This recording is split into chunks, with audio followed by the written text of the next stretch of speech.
नमस्कार, मी संकेत आणि आपण पाहत आहात मुंबई आउटलुक. डॉक्टर दीपक पवार यांच्यासोबत सुरू असलेल्या आपल्या या मुलाखतीच्या दुसऱ्या भागामध्ये आपलं पुन्हा एकदा सर्वांचं स्वागत आहे.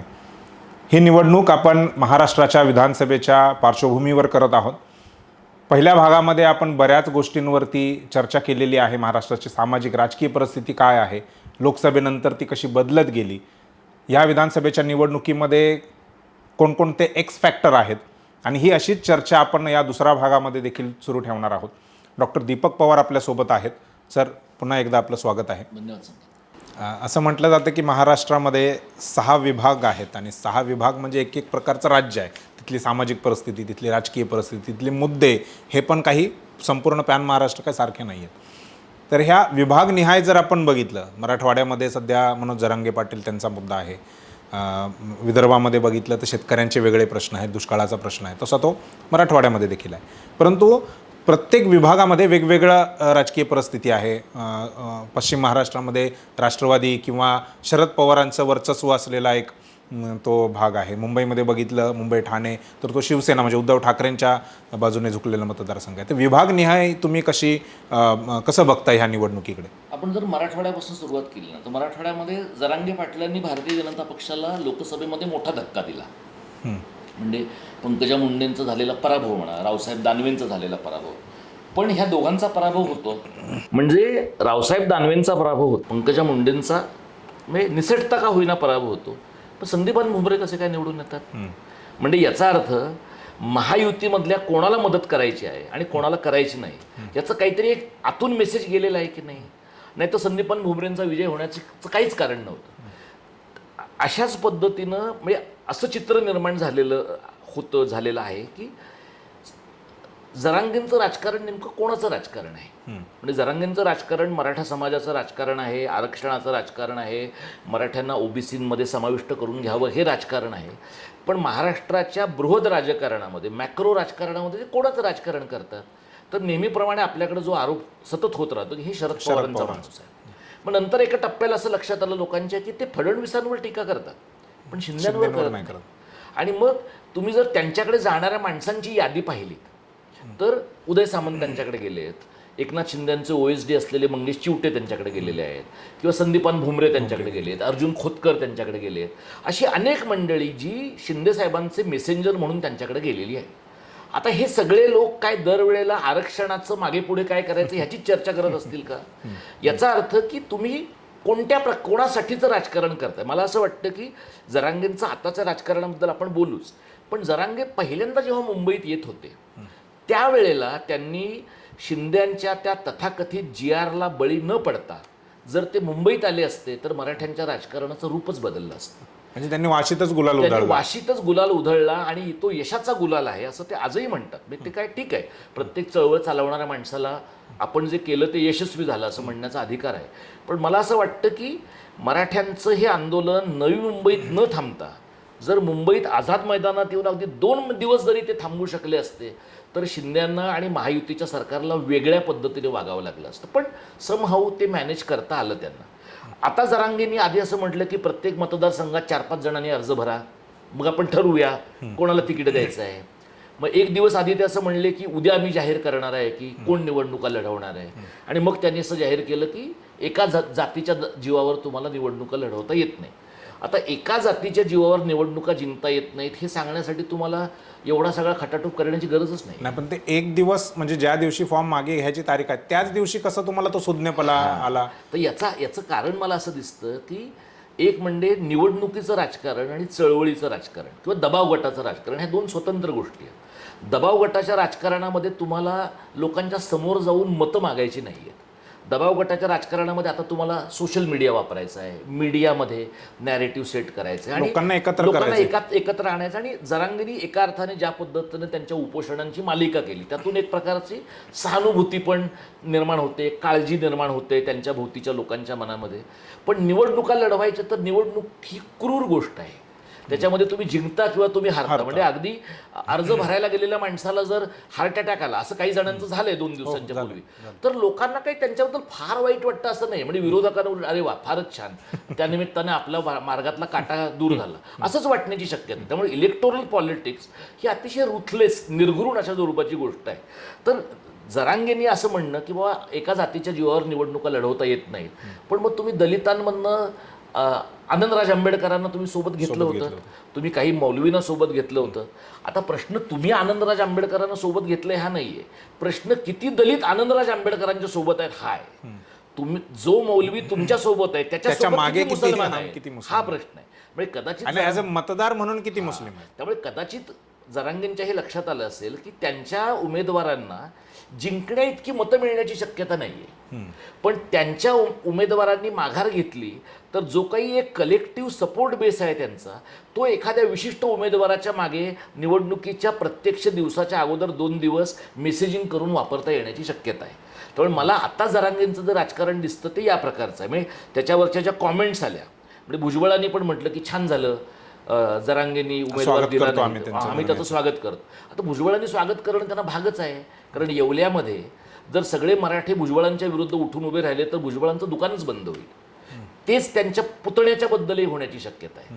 याचा अर्थ येवल्यात आणि सुहास कांदेच्या मतदारसंघामध्ये जिथे समीर भुजबळ उभे आहेत, त्या मतदारसंघामध्ये मराठे या 2 भुजबळांना मतदान करतील असं नाहीये, पण आता किमान एक शत्रू आपल्या समोरनं दूर झालाय. त्यामुळे भुजबळांचा जो आनंद आहे तो समोरचा एकदम अंगावर येणारा शत्रू स्वतःच थांबलाय याच्या प्रकारचा आहे.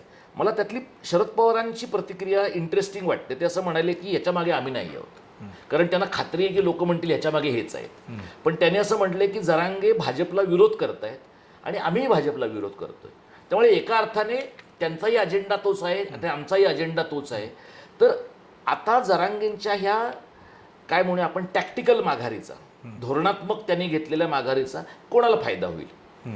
तर आत्तापर्यंतचं ते जे काही बोलतायत ते लक्षात घेता, जी मंडळी फडणवीसांच्या विश्वासातली आहेत, जी मंडळी फडणवीसांच्या भरोशावर निवडणुका जिंकू शकतील अशी शक्यता आहे, अशा मंडळींना जरांगेंचा अधिकाधिक विरोध राहील असं मला दिसतं.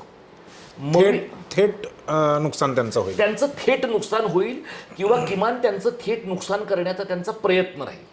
आता वेगळ्या प्रकारचं नॅरेटिव्ह तयार करण्यासाठी फडणवीस आणि मंडळींनी त्या हाकेनं तयार केलं आहे. पण म्हणजे जरांगे आणि हाकेंमध्ये तुम्हाला फरक असा दिसतो की नाही म्हटलं तरी जरांगेंच्या मागे काही प्रमाणात लोक आहेत. हाकेंच्या भोवतीचे जे लोक आहेत ना ते असे व्यवस्थित मॅनेज्ड मंडळी आहेत. आणि हाके हे टेलिव्हिजन बाईट देण्यासाठीचा माणूस आहे, प्रत्यक्षात रस्त्यावरचा माणूस नव्हे. म्हणजे जे काम काही महिन्यापूर्वीपर्यंत पडळकर करत होते, म्हणजे गोपीचंद म्हणजे पडळकरांना जे काम देण्यात आलं होतं की त्याने एकीकडे पवारांना शिव्या द्यायच्या, दुसरीकडे त्यांनी जरांगेंना काहीतरी म्हणायचं, किंवा मुंबईमध्ये जे काम आता दरेकरांना देण्यात आलंय, म्हणजे दरेकरांना अंगावर घेण्याचं काम कोण करतं तर दरेकर करतात, प्रसाद लाड करतात. हे भाजपचे लोक नाहीये, हे फडणवीसांचे लोक आहेत. त्याच्यामुळे भाजपमधली जी फडणवीसांच्या बाहेरची मंडळी आहे ती तुम्हाला असं दिसेल की ती जरांगेंची भांडण अंगावर घेत नाही, कारण त्यांना सुद्धा हे लोकांपर्यंत पोचवायचंय की हे दोघांचं भांडण आहे. मग त्याला पक्षाचा आणि आमचा संबंध नाही, आणि आमच्या पक्षातल्या बाकीच्या लोकांना त्याची झळ पोचता कामा नये. तर मला असं वाटतं की फडणवीसांच्या विरोधातली किंवा फडणवीसांना तितकी अनुकूल नसलेली जी भाजपमधली लॉबी आहे, आणि ती मोठी आहे, आता फडणवीसांचे चांगले दिवस आहेत त्यामुळे ती लॉबी दबून आहे, पण ही जी सगळी लॉबी आहे, मग त्याच्यात शेलार असतील, त्याच्यात विनोद तावडे असतील, त्याच्यात अगदी फार न बोलणारे बावनकुळे पण असतील, गडकरी असतील, ही सगळी मंडळी फडणवीसांच्या माणसांना जर जरांगेंकडनं डॅमेज झाला तर ते निश्चितपणाने आनंदाने त्याचा स्वीकार करते. त्यामुळे मला असं वाटतं की आता फडणवीसांची लढाई ही मवियाशी आहे असं आपल्याला दिसतं, पण फडणवीसांची लढाई एका पातळीवर शिंदे साहेबांशी आहे आणि दुसरीकडे दिल्लीतल्या अदृश्य शक्तीशी आहे. कारण दिल्लीतल्या मंडळींना फडणवीस स्वतःच्या बळावर मोठे झालेले नकोच आहेत. कारण असा एखादा माणूस एका टप्प्यापर्यंत मोठा झाला की त्याचा शिवराज सिंग चौहान होतो, मग त्याला उचलून दिल्लीमध्ये असं नेलं जातं आणि मग तो कृषी मंत्री होतो. निष्क्रिय केलं जातं. पण शिवराज सिंग चौहान म्हणजे शरद पवार नव्हे. चेहरा असलेला कृषी मंत्री आणि शून्य चेहरा असलेला कृषी मंत्री याच्यात जो फरक आहे तो शरद पवार आणि शिवराज सिंग चौहानमध्ये आहे. तर असं काहीतरी फडणवीसांचं करावं अशा प्रकारची इच्छा काही मंडळींची असेल का, हा एक प्रश्न आहे. आणि जर पुन्हा या राज्यामध्ये आपल्याला मुख्यमंत्रीपद महायुतीच्या सत्तेचं मिळणार नसेल तर फडणवीसांची लाईन ऑफ थिंकिंग काय असेल, हा मला वाटतं दुसरा कळीचा प्रश्न आहे. कोकणामध्ये जर तू मराठवाड्याचं आपण बोललो, कोकणामध्ये जर तू पाहिलंस तर कोकणामधली लढाई ही बरेचदा शिवसेनेच्या 2 गटांमधली लढाई. म्हणजे शिवसेना हा प्रबळ दावेदार इथला पक्ष आहे आणि शिंदेच्या बरोबर 40 आमदार निघून गेल्यानंतर या बराचसा चंक जो आहे तो या भागातला. बरोबर. आता त्याच्यात असं तुम्हाला दिसतं की कोकण म्हणजे तळ कोकण, सिंधुदुर्ग, तर आता असं आपल्याला दिसतं की राणे निवडून आले तिथे लोकसभेमध्ये. राणे निवडून आले पण राणे मंत्री नाही झाले. म्हणजे राणेंना निवडून आणणं हा स्ट्रॅटेजीचा भाग होता आणि राणेंना उद्धव ठाकरेला डॅमेज करण्यासाठी, उद्धव ठाकरेंना डॅमेज करणं आणि उद्धव ठाकरेंना हे दाखवून देणं की हा मतदारसंघ तुमचा नाहीये. पण त्याच्यामुळे ज्या काही अपेक्षा उंचावल्या असतील नारायण राणेंच्या ते त्यांना शांत करण्यात आलं आणि ते मंत्री नाही झाले. आणि आता जर ते मंत्री झाले नाहीत तर मला असं वाटत नाही की यानंतर त्यांच्या आयुष्यामध्ये अशा प्रकारचं काही मंत्रीपद त्यांच्या हाती लागेल. आता त्यांचा अजेंडा काय आहे तर 2 मुलांना सेट करून देणं. एक मुलगा खासदार होता, दुसरा मुलगा आमदार होता. आता राणे स्वतःच जर लोकसभेचे खासदार असतील तर त्यांच्या मुलांचं काय होईल तर मुलांना 2 मतदारसंघामध्ये काहीतरी करणं आवश्यक आहे. आणि उद्धव ठाकरेंच्या पक्षाची आता प्राथमिक भूमिका राणेंच्या कुटुंबाला तिथे ठेचून काढणं इलेक्टोरली अशा प्रकारची आहे. तर मुंबई, ठाणे, पालघर, रायगड, रत्नागिरी, कोकण या भागामध्ये एकनाथ शिंदेंची शिवसेना आणि उद्धव ठाकरेंची शिवसेना याच्यामधली मोठी लढाई आहे. आणि त्यात पैशांचा तुम्ही जर विचार केला तर ज्या प्रमाणामध्ये एखाद्या उमेदवाराच्या मागे पैसे एकनाथ शिंदेंचा पक्ष खर्च करतोय त्या तुलनेमध्ये उद्धव ठाकरेंच्या पक्षाने लोकसभेत पण खर्च केलेले नाहीत आणि कदाचित ते विधानसभेत पण करणार नाहीत. याचं कारण मला असं दिसतं की दीर्घकाळ शिवसेनेची जी केडर आहे, जो शिवसैनिक आहे तो वडापाववर आपण काम करणार आहोत, बाळासाहेबांच्या आदेशानुसार काम करणार आहोत असं मानून चाललेलं आहे.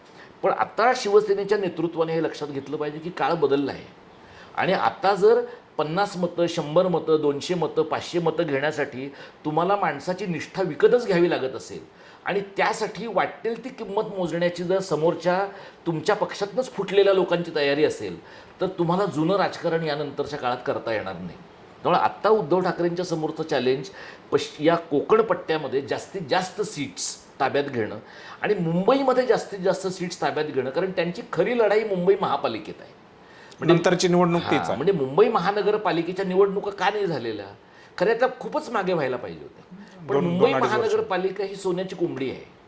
त्यामुळे तुम्हाला लोकसभेला मुंबईवर वर्चस्व नाही गाजवता आलं, समजा विधानसभेला नाही गाजवता आलं, तर तुम्हाला महानगरपालिकेमध्ये शिवसेनेला पूर्ण हद्दपार केल्याशिवाय भारतीय जनता पक्ष आणि मित्र पक्षाच्या हातामध्ये मुंबईच्या चाव्या येणार नाहीत. आणि मुंबईत पैसा आहे, मुंबईत रिअल इस्टेट आहे, मुंबईत पुनर्विकास आहे, मुंबईत इन्फ्रा प्रोजेक्ट्स आहेत. या सगळ्यातनं अक्षरशः पैसा बदाबदा कोसळतो आहे. मी या पैशातनं राजकारण उभं राहू शकतं हे तुम्हाला शिंदे साहेबांनी दाखवून दिलेलं आहे. आणि या पैशातनं शिवसेनेचं पण राजकारण उभं राहिलं आहे. पण तुमचं जे राजकारण आहे ते घेतं असून कसं चालेल, ते देतं पण असायला पाहिजे. तुमच्या केडरसाठी तुम्हाला जर तुम्ही दिलं नाही, म्हणजे साधं तुम्ही उदाहरण जर बघितलं तर गाव तिथे शिवसेना आणि शिवसेना तिथे कोहिनूरची शाखा असं मनोहर जोशींचं झालं. पण शिवसैनिक काय करत राहिला, शिवसैनिक वडापावच विकत राहिला. म्हणजे जम्बो किंग वडापाव पासून गोली वडापाव पर्यंतचे सगळे स्टॉल बिगर मराठी लोकांचे आहे. जर तुमची मुंबईत सत्ता आहे, तुमची महाराष्ट्रात सत्ता होती, तुम्हाला दिल्लीत सत्तेत सहभाग होता, तर तुमचा शिव वडापाव जो तुमचा ब्रँड होता तो मराठी माणसांच्या नावाने महाराष्ट्रभर का नाही गेला. तर हे जे आहे शिवसेनेचं राजकारण, ते ज्या पद्धतीनं आतापर्यंत बाळासाहेबांनी निष्ठेच्या जीवावर चालवलं, उद्धव ठाकरेंना ते त्या पद्धतीनं नाही चालवता येणार. त्यांना ते राजकारण चालवण्यासाठी संघटनेत पैसा ओतला पाहिजे आणि राज्याची, शहराची अर्थव्यवस्था, पॉलिटिकल इकॉनॉमी बदललेली आहे याचंही भान तुम्हाला ठेवलं पाहिजे. आणि त्यामुळे जो कार्यकर्ता आहे तुमचा तो बाजारात खरेदी विक्रीसाठी उपलब्ध आहे. मग त्याला तुम्ही कॉन्ट्रॅक्ट देताय का, त्याला तुम्ही एखादा व्हेंडर बनवताय का, त्याला एखादं टेंडर करून देताय का, त्याला एखादं घर मिळतंय का, त्याला एखादा आपला दवाखान्याची जागा मिळते का, हे सगळं तुम्ही जर वाटत नसाल आणि वाटून तुम्ही माणसांना अंकित करत नसाल तर केवळ निष्ठा, केवळ हिंदुत्व, मराठी माणसांचं भवितव्य अशा प्रकारचे abstract- शिंदेंनी ते केलंय. हां, म्हणजे शिंदे एकीकडे तुम्हाला बाळासाहेबांचं नाव पण घेताना दिसतात आणि ते बरोबर आहे, ते त्यांचे गुरुही आहे. पण दुसरीकडे तुम्हाला असं दिसतं की मागेल ते अशा प्रकारचं धोरण शिंदेचं आहे. त्याच्याशी जर उद्धव ठाकरेंना तोंड नाही देता आलं तर उद्धव ठाकरेंना केवळ आमचं हिंदुत्व हे पोटाचं हिंदुत्व आहे असं म्हणून यश येणार नाही. हा झाला कोकणचा भाग. पश्चिम महाराष्ट्रात तुम्ही म्हणालात तसं एका अर्थाने ती लढाई काँग्रेस, राष्ट्रवादी एका बाजूला आणि भारतीय जनता पक्ष अशा दुसऱ्या बाजूला आहे. लोकसभेच्या निवडणुकीच्या वेळेला असं दिसतं की हातकणंगल्यासारख्या मतदारसंघामध्ये की राजू शेट्टींची कदाचित थोडं बरं डील करता आलं असतं आणि राजू शेट्टींसारखा माणूस लोकसभेमध्ये असणं म्हणजे त्यांचं जे सुरुवातीचं वोट दो नोट दो हे जे लोकसहभागातून झालेलं राजकारण आहे, आता काही राजू शेट्टी पण तेवढे सोवळे राहिलेत अशातला भाग नाही आहे. पण तरीसुद्धा विथ ऑल हिज लिमिटेशन, त्यांच्या सगळ्या मर्यादा लक्षात घेऊन सुद्धा हातकणंगल्यामध्ये जर राजू शेट्टींनी योग्य वेळी मवियाच्या बाजूने यायचं ठरवलं असतं आणि काहीच हरकत नव्हती त्यांनी उद्धव ठाकरेंच्या पक्षाच्या तिकिटावर निवडणूक लढवायला, याचं कारण आज राजू शेट्टींचं पश्चिम महाराष्ट्रात काही उरलेलं नाहीच आहे. आणि हे ठीक आहे की तुम्ही शेतकरी संघटना म्हणून तुमचं वेगळं अस्तित्व ठेवा, पण शेतकरी संघटनेच्या बाहेर वेगळं अस्तित्व ठेवण्याचा प्रयत्न जेव्हा शरद जोशींनी केला स्वतंत्र भारत पक्षाच्या मार्फत, तेव्हाही काही घडलेलं नाही. म्हणजे शेतकरी संघटनेतल्या माणसाला राजकीय यश स्वबळावर अपवादाने मिळालेलं आहे. अगदी शरद जोशीनं सुद्धा भाजपच्या मदतीनंच राज्यसभेवर जायला लागलं. शेकापचं पण जवळपास तशाच प्रकारचं आहे. त्यामुळे पश्चिम महाराष्ट्रामध्ये मला असं दिसतं की सर्वाधिक डॅमेज हा अजित पवारांना होणार आहे. आणि त्यांनी कितीही गुलाबी जॅकेट घालू द्या, कितीही त्यांनी बहिणींच्या हातभर राख्या बांधून अगदी राम कदमांच्या सारखं इथपर्यंत राख्या बांधून घेऊ द्या, आणि पवारांच्या पक्षात असताना त्यांच्या बॉडी लँग्वेजमध्ये जो एक प्रकारचा उर्मटपणा होता, तू कसा उभा राहतोस तुला बघतो, तू कसा आमदार होतो तुला बघतो, ज्यांना त्यांनी लोकसभेच्या वेळेला तू कसा आमदार होतो बघतो, तू कसा खासदार होतो बघतो असं म्हटलंय, त्या सगळ्या लोकांनी त्यांना धक्क्याला लावलेला आहे. मी अमोल कोल्हेंनी त्यांच्या माणसाचा पराभव केला, निलेश लंके तिकडे निवडून आले, आणि ज्यांच्याबरोबर त्यांनी मदत घेण्याचा प्रयत्न केला ते विजय शिवतारेंना 19च्या निवडणुकीत तू कसा उभा राहतो असं त्यांनी म्हटलं. 24च्या लोकसभेच्या निवडणुकीच्या सगळं बोलून दाखवलं ते सगळं बोलून दाखवलं. आणि एवढंच नव्हे तर आता जी पुरंदरमध्ये निवडणूक आहे त्या निवडणुकीच्या बाबतीत पण शिवतारेंनी असं म्हटलंय की दिलेला शब्द दादांनी पाळलेला नाही. त्यामुळे दादांना पवारांचा सरदार म्हणून राजकारण करताना जे स्वातंत्र्य होतं ते आता स्वतःचा पक्ष चालवताना नाही. कारण आता तुमच्याकडे म्हणण्यासारखंच काही नाही. तुम्ही काय म्हणताय, मी विकासासाठी तिकडे गेलो, मी विकासासाठी गेलो, आणि जर विकासासाठी गेलो नसतो तर विकासच झाला नसता. मग जर तुम्ही विकासासाठी तिकडे गेलेले आहात तर तुम्ही 99 सालापासून सत्तेत आहात. 99 सालापासून 2022 पर्यंत 23 वर्ष तुम्ही सत्तेत आहात. मग त्या काळात तुम्ही जे केलं त्याला काय म्हणायचं? म्हणजे तुम्ही विकासासाठी मोदींकडे गेलात आणि मोदी जगामध्ये देशाला इतक्या क्रमांकावर नेणार आहेत, हे सगळं ही पोपटपंची तुम्ही करताय. त्या पोपटपंचीचा जेवढा फायदा शिंद्यांना झाला आहे त्याच्या 1/10 सुद्धा फायदा अजित पवारांना झालेला नाही. कारण संघाची जी कोर केडर आहे, भाजपची जी कोर केडर आहे, त्यांना शिंदे आल्याचं खूप पटलं आहे असं नाही आहे, पण शिंदेना त्यांनी चालवून घेतलं आहे. कारण शिंदे कधी काळी शिवसेनेमध्ये होते आणि ते एक सहप्रवासी आहे. जी काही त्यांची हिंदुत्वाची विचारधारा आहे त्याचं दादा मात्र त्यांच्या दृष्टीनं लायबिलिटी आहे. आणि ते उघड पण झालेलं आहे, त्यांच्यावरचं अगदी चंद्रकांत दादानी ते म्हटलंय, ऑर्गनायझरमध्ये तशा प्रकारचे लेख लिहून आलेत. आणि त्यामुळे मला असं दिसतं की दादांची परिस्थिती आता एकदम खिंडीत गाठल्यासारखी आहे की काका आपला काही आपल्याला सोडत नाही. म्हणजे कदाचित त्यांना असं वाटलं असेल की आपण विधानसभेला तरी बिनविरोध जाऊ, आपला पुतण्या उभा राहणार नाही, पण ही चूक तुम्ही लोकसभेला करायला नको होती. तुम्हाला मोदी आणि शहाने काही सांगितलं असेल की घरचा माणूस उभा करा, सुप्रिया सुळे पडल्या पाहिजेत, पवारांचं राजकारण संपलं पाहिजे, पण तुम्हाला बारामती जास्त माहिती आहे ना. तुम्ही आपल्या बहिणीच्या विरोधात आपल्या पत्नीला उभं करून तुम्ही दोघींच्याही दृष्टीनं अडचणीची परिस्थिती निर्माण केली ना. तुमच्या पत्नीचा राजकारणामध्ये प्रवेश इतका दारुण पराभवानं झाला की तुम्हाला मग एक फेस सेव्हिंग म्हणून त्यांना राज्यसभेवर पाठवावं लागलं. तसं जर झालं नसतं आणि राज्यसभेवर त्यांनी भुजबळांना पाठवलं असतं तर त्यांच्या पक्षाचा एक ओबीसी चेहरा दिल्लीमध्ये गेला असता. भुजबळांना दिल्लीमध्ये जाऊन फार काही करता आलं नसतं, पण ते किमान शांत बसले असते आणि त्यामुळे येवल्याचा आणि नाशिकचा प्रश्न मार्गी लागला असता. म्हणजे आता पंकज भुजबळला तुम्हाला विधान परिषद द्यावी लागली. समीर भुजबळच्या विरोधाचं काय करायचं ते तुम्हाला ठरवता येत नाहीये. भुजबळ नाशिकमध्ये येवल्यात निवडून येतील की नाही तुम्हाला माहिती नाहीये. आणि तुमच्या पक्षातले जे सगळं प्रमुख राजकारण आहे ते मराठ्यांचं आहे. हे इतर लोक आतापर्यंत पवारांवर आरोप करत होते, तेच आरोप लोक आता तुमच्यावर करतायत. त्यामुळे पश्चिम महाराष्ट्रामध्ये दादांच्या पक्षाचं कितीही बहिणींना तुम्ही पैसे वाटा, लोकांना हे कळतं की तुम्हाला तुमच्या घरातली बहीण सुद्धा नीट समजून नाही घेता आली तर तुम्ही बाहेरच्या बहिणींचं काय होणार आहे. मी शिंद्यांना तो एक ॲडव्हान्टेज आहे की त्यांची आणि उद्धव ठाकरेंची जी काही राजकीय दुश्मनी आहे ती राजकीय आहे, त्यांचे कौटुंबिक नातेसंबंध नाही आहे. आणि पवारांच्या मंडळींनी आतापर्यंत आमचं कुटुंब आदर्श कुटुंब, आम्ही दिवाळीला एकत्र येतो, आम्ही सगळे एकत्रच असतो, अशा प्रकारचं जे एक आदर्श हिंदू कुटुंबाचं चित्र निर्माण केलं आहे, त्याचा सगळ्यात मोठा फटका अजित पवारांना बसणार आहे की तुम्ही रक्षाबंधन टाळता, तुम्ही भाऊबीज टाळता. आणि ह्याच्या बाबतीमध्ये टाळणारी बहीण असते असं लोक म्हणत नाही. त्याचा जो इमोशनल फटका आहे तो दादांना बसणार आहे. आणि ते तुमच्या असं लक्षात येईल की दादांना आधी ते काय करायचे की कन्हेरीच्या देवी समोरचं मारुती समोर एकदा सभा घ्यायचे आणि मग मतदान व्हायच्या 48 तास अगोदर ते सभा घ्यायचे. आता दादा गावोगाव फिरत आहेत. ते जर स्वतः गावोगाव फिरत असतील तर त्यांच्या माणसांसाठी ते कधी प्रचार करतील. म्हणजे जे शस्त्र म्हणजे ज्यांना स्वतःच सीट आता सुरक्षित वाटायला लागलं. आता दादा लोकांची काय बोलतायत की मी तुम्हाला समजून घेणार आहे आणि मी तुमचा प्रत्येक प्रश्न मार्गी लावणार आहे. हे राज्याचं 15 वर्ष उपमुख्यमंत्री पद भोगलेल्या माणसांना म्हणायचंच नाहीये ना. आणि तुम्ही काय म्हणताय लोकसभेला तुम्ही ताईला मदत केली, साहेबांना मदत केली, आता तुम्ही मला मदत करा. हे लोक ठरवतील ना. लोकसभेला तुम्ही काय म्हणालात की पवार साहेब भावनिक होतील, तुम्ही भावनेला बळी पडू नका. मग तुमच्या डोळ्यातनं पाणी का आलं. उलट त्यांनी हा पण प्रचार केला की पवार नावाला मतं द्या लोकसभेमध्ये. म्हणजे तुम्ही आणि तुमच्या पक्षातले लोक सुप्रिया सुळेंना इथपर्यंत जाऊन म्हणाले की ही बहीण तर माहेरातच राहते, ही काही सासरी जात पण नाही. तर आता या आणि हे काही रुपाली चाकणकर जेव्हा असं म्हणतात तेव्हा ते काही दादांच्या परवानगीशिवाय म्हणतील का. म्हणजे तुम्ही तुमच्या बहिणीला व्यक्तिगत पातळीवर राजकीय पातळीवर तिला डिफेम करण्याचा, तिला बदनाम करण्याचा सगळा प्रयत्न करून झाला. त्याचा परिणाम एवढाच झाला की पवार काही बारामतीमध्ये थांबून पडले नाही, त्यांनी राज्यभर सभा घेतल्या. सुप्रिया सुळेंनी त्यांच्या मतदारसंघामध्ये अशा प्रकारचा प्रचार केला, इतरत्र पण प्रचार केला आणि त्या प्रचंड मोठ्या मार्जिनने निवडून. मग एवढंच नव्हे, खुद्द बारामती विधानसभा मतदारसंघात त्यांना प्रचंड मोठं लीड आहे. दादांना आता घरोघरी का जावं लागतंय, कारण त्यांना भीती आहे की लोकसभेतलं लीड जर योगेंद्र पवारला आता विधानसभेमध्ये मिळालं तर मला असं वाटत नाही की दादांचा पराभव होईल या निवडणुकीमध्ये. पण दादांना पुढची निवडणूक लढवणं जड जाणार आणि दादांचा त्या मतदारसंघातला वारसदार पार्थ किंवा जय पवार असणार नाही.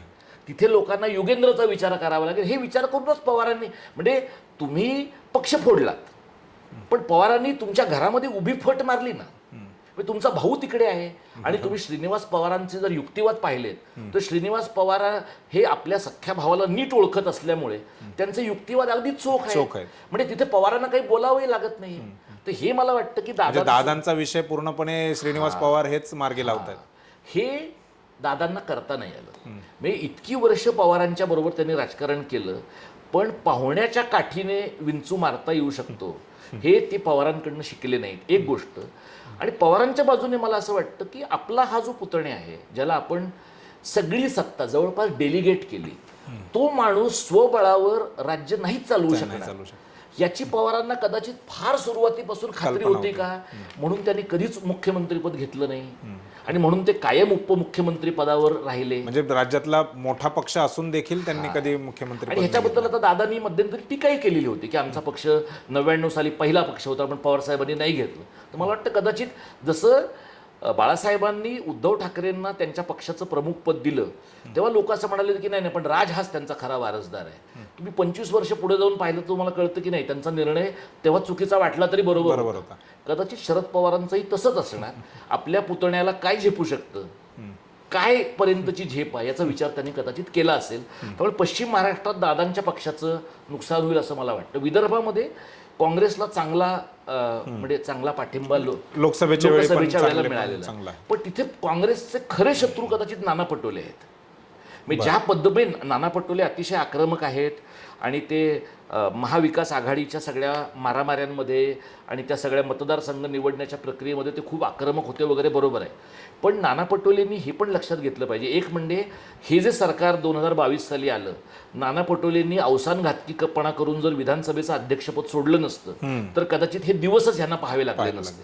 आणि दुसरं म्हणजे आमदार अपात्रतेचा निर्णय तो त्याच वेळी निकालात लागला असता. आणि दुसरी महत्त्वाची गोष्ट म्हणजे बाळासाहेब थोरात असतील, वडेट्टीवार असतील किंवा इतर मंडळी असतील, तुम्हाला काँग्रेसमध्ये आता बारभाईचंच राजकारण करावं लागणार आहे. म्हणजे तुम्ही अगदी महाराष्ट्र प्रदेश काँग्रेसचे अध्यक्ष आहात, पण म्हणून तुम्हाला काही कुणी केकवॉक देणार नाही उद्या महाराष्ट्राचं मुख्यमंत्रीपद होण्यासाठी. बरोबर. काँग्रेस तशी नाही फंक्शन करत, भाजपही तशी फंक्शन नाही करत. त्यामुळे नाना पटोलेंना हे लक्षात घ्यायला पाहिजे की विदर्भात काँग्रेसला लोकसभेत मिळालेलं यश जर टिकवायचं असेल तर त्यांना उर्वरित जी मंडळी आहेत त्या सगळ्या मंडळींना धरून राहिलं पाहिजे.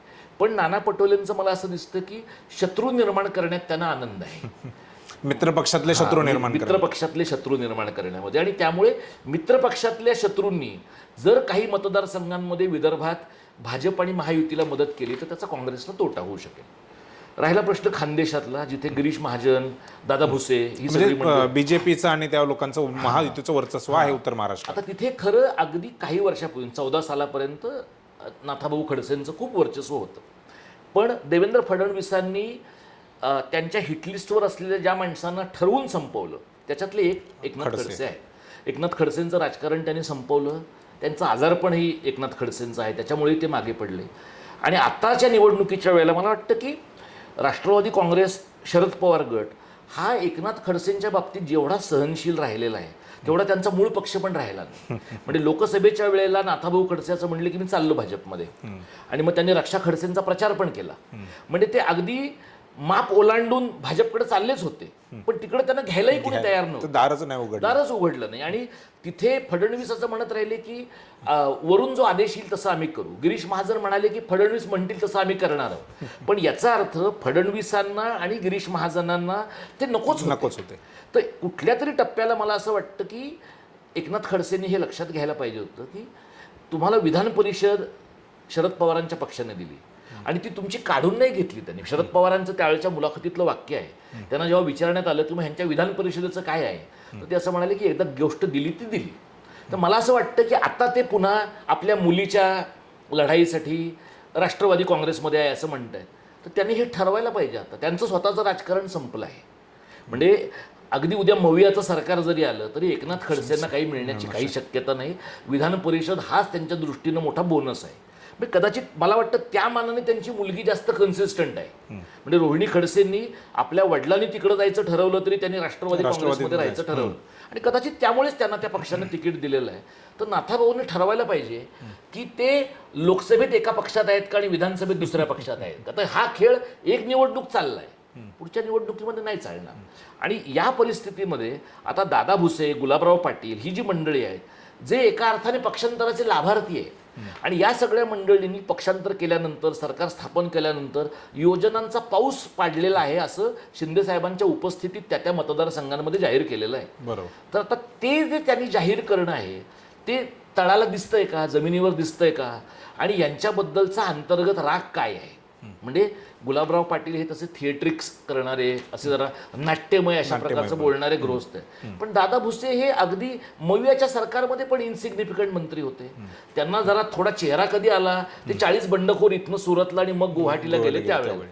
त्यामुळे इथे मला असं वाटतं की राष्ट्रवादी काँग्रेसला आणि काँग्रेसच्या मंडळींनी लोकसभेमध्ये जसं काही मतदारसंघांमध्ये लीड घेतला, आणि मला वाटतं तो मतदारसंघ मला आता आठवत नाही जिथे सारख्याच चिन्हाच्या अपक्ष उमेदवाराने जवळपास 50,000 लाखाच्या आसपास मतं घेतली. मला तो मतदारसंघ नेमका आठवत नाही. तर हे थोडंसं मोडून काढण्याचा प्रयत्न जर मवियाच्या लोकांनी केला तर त्यांना यश येईल. आणि जर समजा गिरीश महाजनांच्या मार्फत फडणवीसांनी जे काही नॅरेटिव्ह सेटिंग तिथं केलेलं आहे ते जर त्यांना नीट करता आलं, कारण गिरीश महाजन हे तसे त्यांचे ट्रबल शूटर आहेत. म्हणजे जिथे जिथे कुठे अडचणी, मग ते जरांगे पाटलांच्या असतील, मग एसटीच्या असतील, मग आणखी कुठले असतील, तिथे फडणवीसांचे दूत म्हणून त्यांनी काम केलेलं आहे. तर या प्रकारचं जर पैशाचं पंपिंग करणं आणि प्रत्यक्षामध्ये मतदारसंघापर्यंत ते पोचवणं हे जर करता आलं तर कदाचित महायुतीला पण तिथे त्यांचं जे काही यश आहे ते maintain टिकवता येईल. टिकवता येईल. बरोबर. जसं आपण मराठा आरक्षण हा एक एक्स फॅक्टर आहे ह्या निवडणुकीचा, लाडकी बहीण योजना हा देखील एक एक्स फॅक्टर आहे. त्याच्या व्यतिरिक्त राज्यभर असे कोणते एक्स फॅक्टर वाटतात की जे निवडणुकीवर खूप परिणाम करतील? म्हणजे तुम्ही मराठा आरक्षणाचं म्हणलात ते बरोबर आहे. मला दुसरं असं वाटतं की धनगरांच्या आरक्षणाचा जो प्रश्न आपल्याकडं म्हणजे ज्या मुद्द्यावर जानकर बाहेर पडले. हां, आता जानकरांचं असं आहे की जानकर कोणाचेच नाही आहेत. म्हणजे ते लोकसभा निवडणुकीच्या एका टप्प्याला पवारसाहेबांचे होते. म्हणजे मला वाटतं माढ्याचा मतदारसंघ त्यांना मिळण्याची शक्यता होती. होती. पण मला असं वाटतं की त्यांना अवदस आठवली आणि मग ते परभणीला गेले. तिथं त्यांचा दारुण पराभव झाला. तर त्यांचं आत्तापर्यंतचं जे राजकारण आहे ते इतकं फडणवीस केंद्रीय आहे की फडणवीसांच्या सूचनेनुसार त्यांनी लोकसभेचा त्यांचा प्रवास केला आहे. आता विधानसभेत मला असं दिसतं की त्यांना कुठेतरी त्यांच्यासारख्या माणसाला, त्यांना सदाभाऊ खोतांना, लक्ष्मण वडलेंना, ही सगळी जी त्या त्या मतदारसंघामधली वोकल मंडळी, त्या त्या विशिष्ट समाजामधली वोकल मंडळी, त्या सगळ्या माणसांना असं वाटत असलं पाहिजे, असं मी गृहीत धरतो की आपल्या जातीला, आपण ज्या समुदायाचं प्रतिनिधित्व करतो त्या समुदायाला अंतिमतः इलेक्टोरल पॉलिटिक्समध्ये, लेजिस्लेटिव्ह पॉलिटिक्समध्ये, विधिमंडळात, निवडणुकांच्या राजकारणामध्ये काही मिळवून देण्यात आपल्याला यश मिळत आहे का? तर धनगरांच्या राजकारणाच्या प्रश्नाबद्दल फडणवीस 2014 साली असं म्हणले होते की पहिल्या कॅबिनेटमध्ये धनगरांचा प्रश्न आम्ही सोडवणार. 10 वर्ष झाली. आता मधल्या काळामध्ये तुम्ही बघा की धनगरांच्या पुढाऱ्यांनी त्या मंत्रालयातल्या जाळ्यांवरनं उड्या मारल्या. सगळ्यांना माहिती आहे त्या जाळ्यांवरनं कोण मरत नाही. नरहरी झिरवाळांनी पण उड्या मारल्या. ते तर विधानसभेचे उपाध्यक्ष आहे. आणि तुम्ही बघा असं की नरहरी झिरवाळ ज्यावेळेला विधानसभेचे उपाध्यक्ष झाले तर त्यांनी भाषण केलं. ते खूप त्यांचं व्हायरल झालेलं भाषण आहे की मी इथेच नरिमन पॉईंटला त्यांनी असं म्हटलं की कुठल्या तरी एका इमारतीच्या बांधकामावर मातीवर मी झोपून काढलेलं आहे. म्हणजे आपल्याला असं वाटतं की बापरे, हा काय रॅक्स टू रिचेस अशी स्टोरी आहे. एक अतिशय गरीब माणूस कुठपर्यंत आला. पण मग आपल्याला कळतं की माणूस सवर्ण असेल, बहुजन असेल, ओबीसी असेल, दलित असेल, आदिवासी असेल, तो सत्तेत येण्याच्या आधीचा वेगळा आहे, सत्ता मिळाल्यानंतरचा वेगळा आहे. म्हणजे जो माणूस विधानसभेचा उपाध्यक्ष असताना आणि मवियामध्ये असताना आता न्याय देणारा माणूस पक्षांतराबद्दलचा मीच आहे असं 22 ते 23 ह्या काळामध्ये म्हणत होता, कारण तेव्हा त्यांचा पक्ष सत्तेत नव्हता. बरोबर. पण 23 साली दादा सत्तेत आल्यानंतर मात्र ते अगदी त्यांनी वेगळ्या प्रकारची भूमिका घेतलेली दिसते. म्हणजे हे असू देत ते आदिवासी, पण ते आता आदिवासी नाही राहिलेले, ते एका विशिष्ट सिस्टमचा भाग आहे. बरोबर. मग त्यांनी त्या सिस्टीमचा भाग म्हणून काय केलंय की आदिवासींचा प्रश्न, आदिवासींमध्ये धनगरांचा समावेश होणार का, तर आम्हाला नको आहे. मग आम्हाला नको असेल तर आता मी कसा विरोध करायचा? तर शिंदे साहेब काय माझा ऐकतील असं नाही, दादांना सांगून उपयोग नाही, कारण ते आमचेच आहेत. फडणवीस ऐकतील का माहित नाही. मग चित्तथरारक काय करायचं, तर जाळीवरनं उडी मारायची. ते राज ठाकरेंचं एरवीचं सगळं सोडून द्या, पण त्यांचं एक विधान फार चांगलं आहे की त्या जाळ्या नसताना कोण उड्या मारणार आहे? त्या जाळ्या नसताना धनगर तरी उड्या मारणार आहेत का, आदिवासी मारणार आहेत का, मराठी मारणार आहेत? म्हणजे याचा अर्थ तुम्हाला खात्री आहे की तुम्ही पडणार नाही, तुम्हाला फ्रॅक्चर होणार नाही, तुम्ही मरणार नाही. आणि कदाचित तुम्ही 10-5 मीडियाच्या माणसांना अगोदर सांगून ठेवलेलं आहे की अमुक क्षणाला मी उड्या मारणार आहे, तर पोलिसांनी उचलायच्या आत तुम्ही फोटो काढून घ्या. तर हे जे आहे, या सगळ्या प्रक्रियेत तुम्हाला असं दिसतं की धनगरांचं आरक्षण हा एक अतिशय कळीचा मुद्दा होणार आहे महाराष्ट्रातल्या काही मतदारसंघांमध्ये. पण ते डॅमेज कोणाला करणार? जर जानकर धनगरांची मतं जर घेतील ह्या मुद्द्यावरती. आता असं आहे की जानकर, महाराष्ट्रातले सगळे धनगर, बाकी त्यांनी सगळा काही भंडारा लावू द्या त्यांनी, गोपीचंद पडळकरांना खानापूर आटपाडीतले धनगर तरी आपलं मानतात का? महादेव जानकरांना बारामतीमध्ये चांगलं मतदान झालं होतं 2014च्या निवडणुकीमध्ये. आणि तेव्हा लोक असं म्हणालेही होते की जर त्यांनी कमळावर ते उभे राहिले असते तर निवडून सुळेंना खूप कठीण गेलं असतं. पण आता असा प्रश्न आहे की 14 आणि 24 पुलाखालनं खूप पाणी वाहून गेलंय. आता धनगरांना महादेव जानकरांचा फायदा करायचा आहे का धनगरांना पर्यायी नेतृत्व सापडलंय? त्यामुळे हा एक फॅक्टर होईल असं मला वाटतं. आणि त्याच्यात त्या म्हणजे असं म्हणायचं आहे काय, जानकर धनगरांना घेऊन बीजेपीत गेले आणि येताना फक्त जानकर एकटेच आले, धनगर तिथेच राहिले? असं खूप जातींचं, असं खूप पुढाऱ्यांचं झालंय.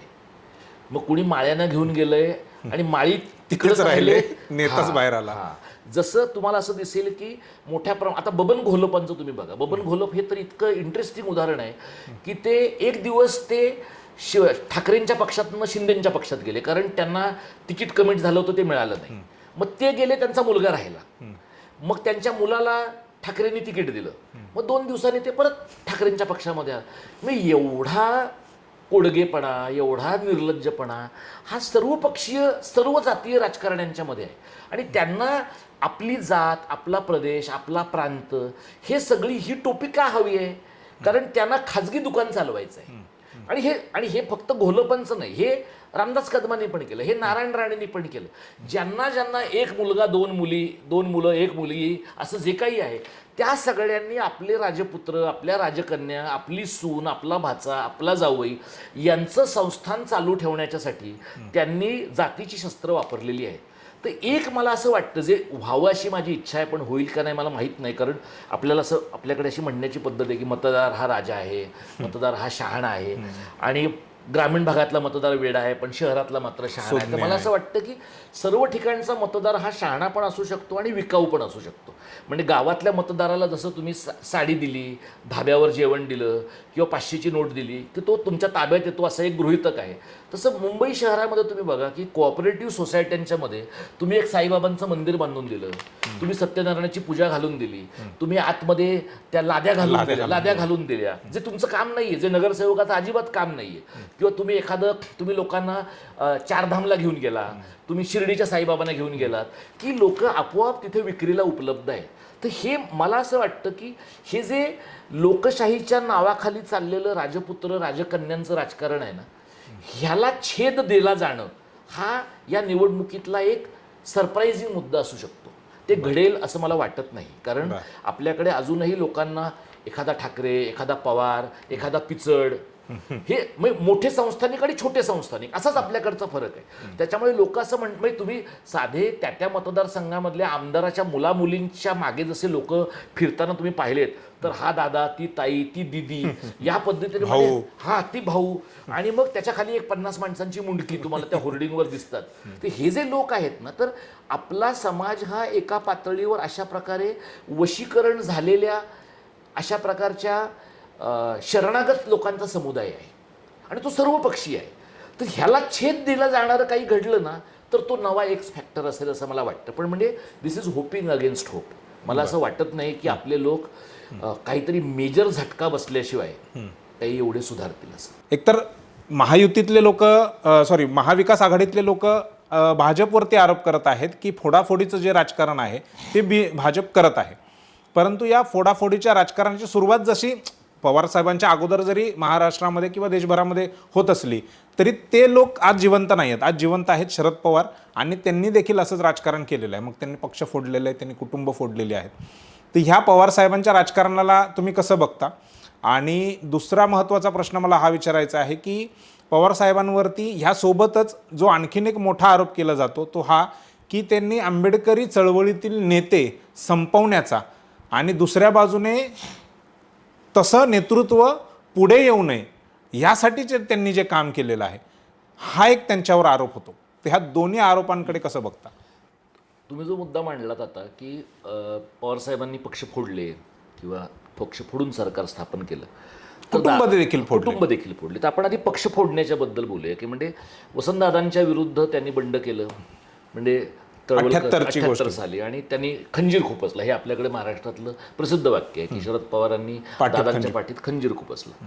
आता त्यावेळेचं जर तुम्ही सगळं लोकांचं लेखन पाहिलं, म्हणजे तळवलकरांनी लिहिलंय, इतरही मंडळींनी लिहिलंय, किंवा त्यातले जे स्टेक होल्डर होते, म्हणजे किसनवीर असतील, तर्कतीर्थ असतील, इतर सगळ्या मंडळींनी, ज्यांनी म्हणजे एका यशवंतरावांचे प्रोटेजी शरद पवार हे, त्यामुळे बऱ्याच जणांचा असा गैरसमज शरद पवारांच्या बद्दल झाला आहे की शरद पवारांच्या राजकारणाचं जे कथन आहे, जे नॅरेटिव्ह आहे, ते चव्हाण साहेबांच्या सारखं आहे. त्याचा तोटाही शरद पवारांना झाला आहे. शरद पवारांचं राजकारण यशवंतरावांच्या खांद्यावर उभं राहून झालेलं असलं तरी ते त्यांचं स्वतंत्र राजकारण आहे. त्यामुळे मला असं वाटतं की ते स्वतंत्र राजकारण सुरू करण्याची जी सुरुवात आहे ती त्या वसंतदादांचं सरकार पाडण्यामध्ये आहे. आता त्यावेळेला शरद पवारांना मुख्यमंत्री व्हायचं होतं का? तर अर्थातच व्हायचं होतं. म्हणजे दुसऱ्याला मुख्यमंत्री करण्यासाठी पक्ष फोडणं हे काही कुठलाच माणूस करणार नाही. म्हणजे अगदी शिंद्यांना मवियातनं बाहेर जेव्हा काढलं देवेंद्र फडणवीसांनी आणि दिल्लीतल्या मंडळींनी, तेव्हा सुद्धा फडणवीसांना कदाचित सुरुवातीला असंच वाटलं असेल की आपण मुख्यमंत्री होणार आहोत, पण इतर ठिकाणचे काही गणित वेगळी होती, त्यामुळे ते मुख्यमंत्री तर झालेच नाहीत, पण बळजबरीनं त्यांना उपमुख्यमंत्री व्हायला लागलं. तेव्हा तुम्ही लक्षात घ्या की तेव्हा अशा प्रकारच्या अदृश्य शक्ती तेवढ्या सक्रिय नव्हत्या. त्यामुळे पवारांनी ते सरकार पाडलं हे खरं आहे, आणि पवारांनी ते सरकार स्वतःचं सरकार स्थापन करण्यासाठी पाडलं ही खरं आहे. आणि त्यामुळे त्यांच्यावर जर कोणी पक्ष फोडल्याचा आरोप करत असेल तर तो त्या दृष्टीनं चूक नाही आहे. पण पवारांनी त्याच्यानंतर जे केलं, त्यांनी स्वतःचा काँग्रेस एस म्हणजे काँग्रेस समाजवादी हा पक्ष स्थापन केला. त्या पक्षाचं वेगळं चिन्ह होतं, आणि पवारांनी त्यांच्या लोक माझे सांगाती ह्या आत्मचरित्रामध्ये म्हटलं आहे, त्यांच्या विविध मुलाखतींमध्ये म्हटलं आहे की 78 ते 80 ह्या काळातलं त्यांचं सरकार झाल्यानंतर इंदिरा गांधी 80ला जेव्हा दिल्लीत सत्तेत परत आल्या तेव्हा त्यांनी 356 कलम वापरून त्यांचं सरकार पाडलं. आणि त्यानंतरच्या काळामध्ये काँग्रेस एसला 84च्या निवडणुकांमध्ये जी 80 साली मला वाटतं ज्या 48 जागा मिळाल्या होत्या का 56 जागा मिळाल्या होत्या, त्यातले 5 ते 6 लोक सोडले तर बाकी सगळे पवारांना सोडून गेले. माझ्या माहितीप्रमाणे 58 आमदार होते आणि 52 आमदार त्यांना सोडून गेले. आता एक आपण लक्षात असं घ्यायला पाहिजे की पवारांनी पक्ष फोडला हे जसं खरं आहे, तसं लोकांनी पवारांचा पक्ष संपवला तेव्हाचा हे पण खरं आहे. आणि हे सगळं करत असताना पवारांनी काँग्रेस हे नाव वापरलं, पण जुना काँग्रेस पक्ष आपल्या ताब्यात घ्यावा, जुन्या काँग्रेस पक्षाचं चिन्ह आपलंच आहे असं म्हणावं, आणि त्यासाठी निवडणूक आयोगापासून सगळ्या यंत्रणा आपल्या दिमतीला वापराव्यात, एवढे पवार तेव्हा ते मोठे नव्हते, आणि त्यामुळे पवारांनी ते केलं नाही. त्यामुळे तेवढी नैतिकता दाखवली म्हणा किंवा पवार तेवढे मोठे नव्हते त्यावेळेला. म्हणजे आता ते आताच्या महाशक्ती इतके मोठे असते तर पवारांनी काय केलं असतं आपल्याला माहिती नाही, पण हा जर-तरचा प्रश्न आहे.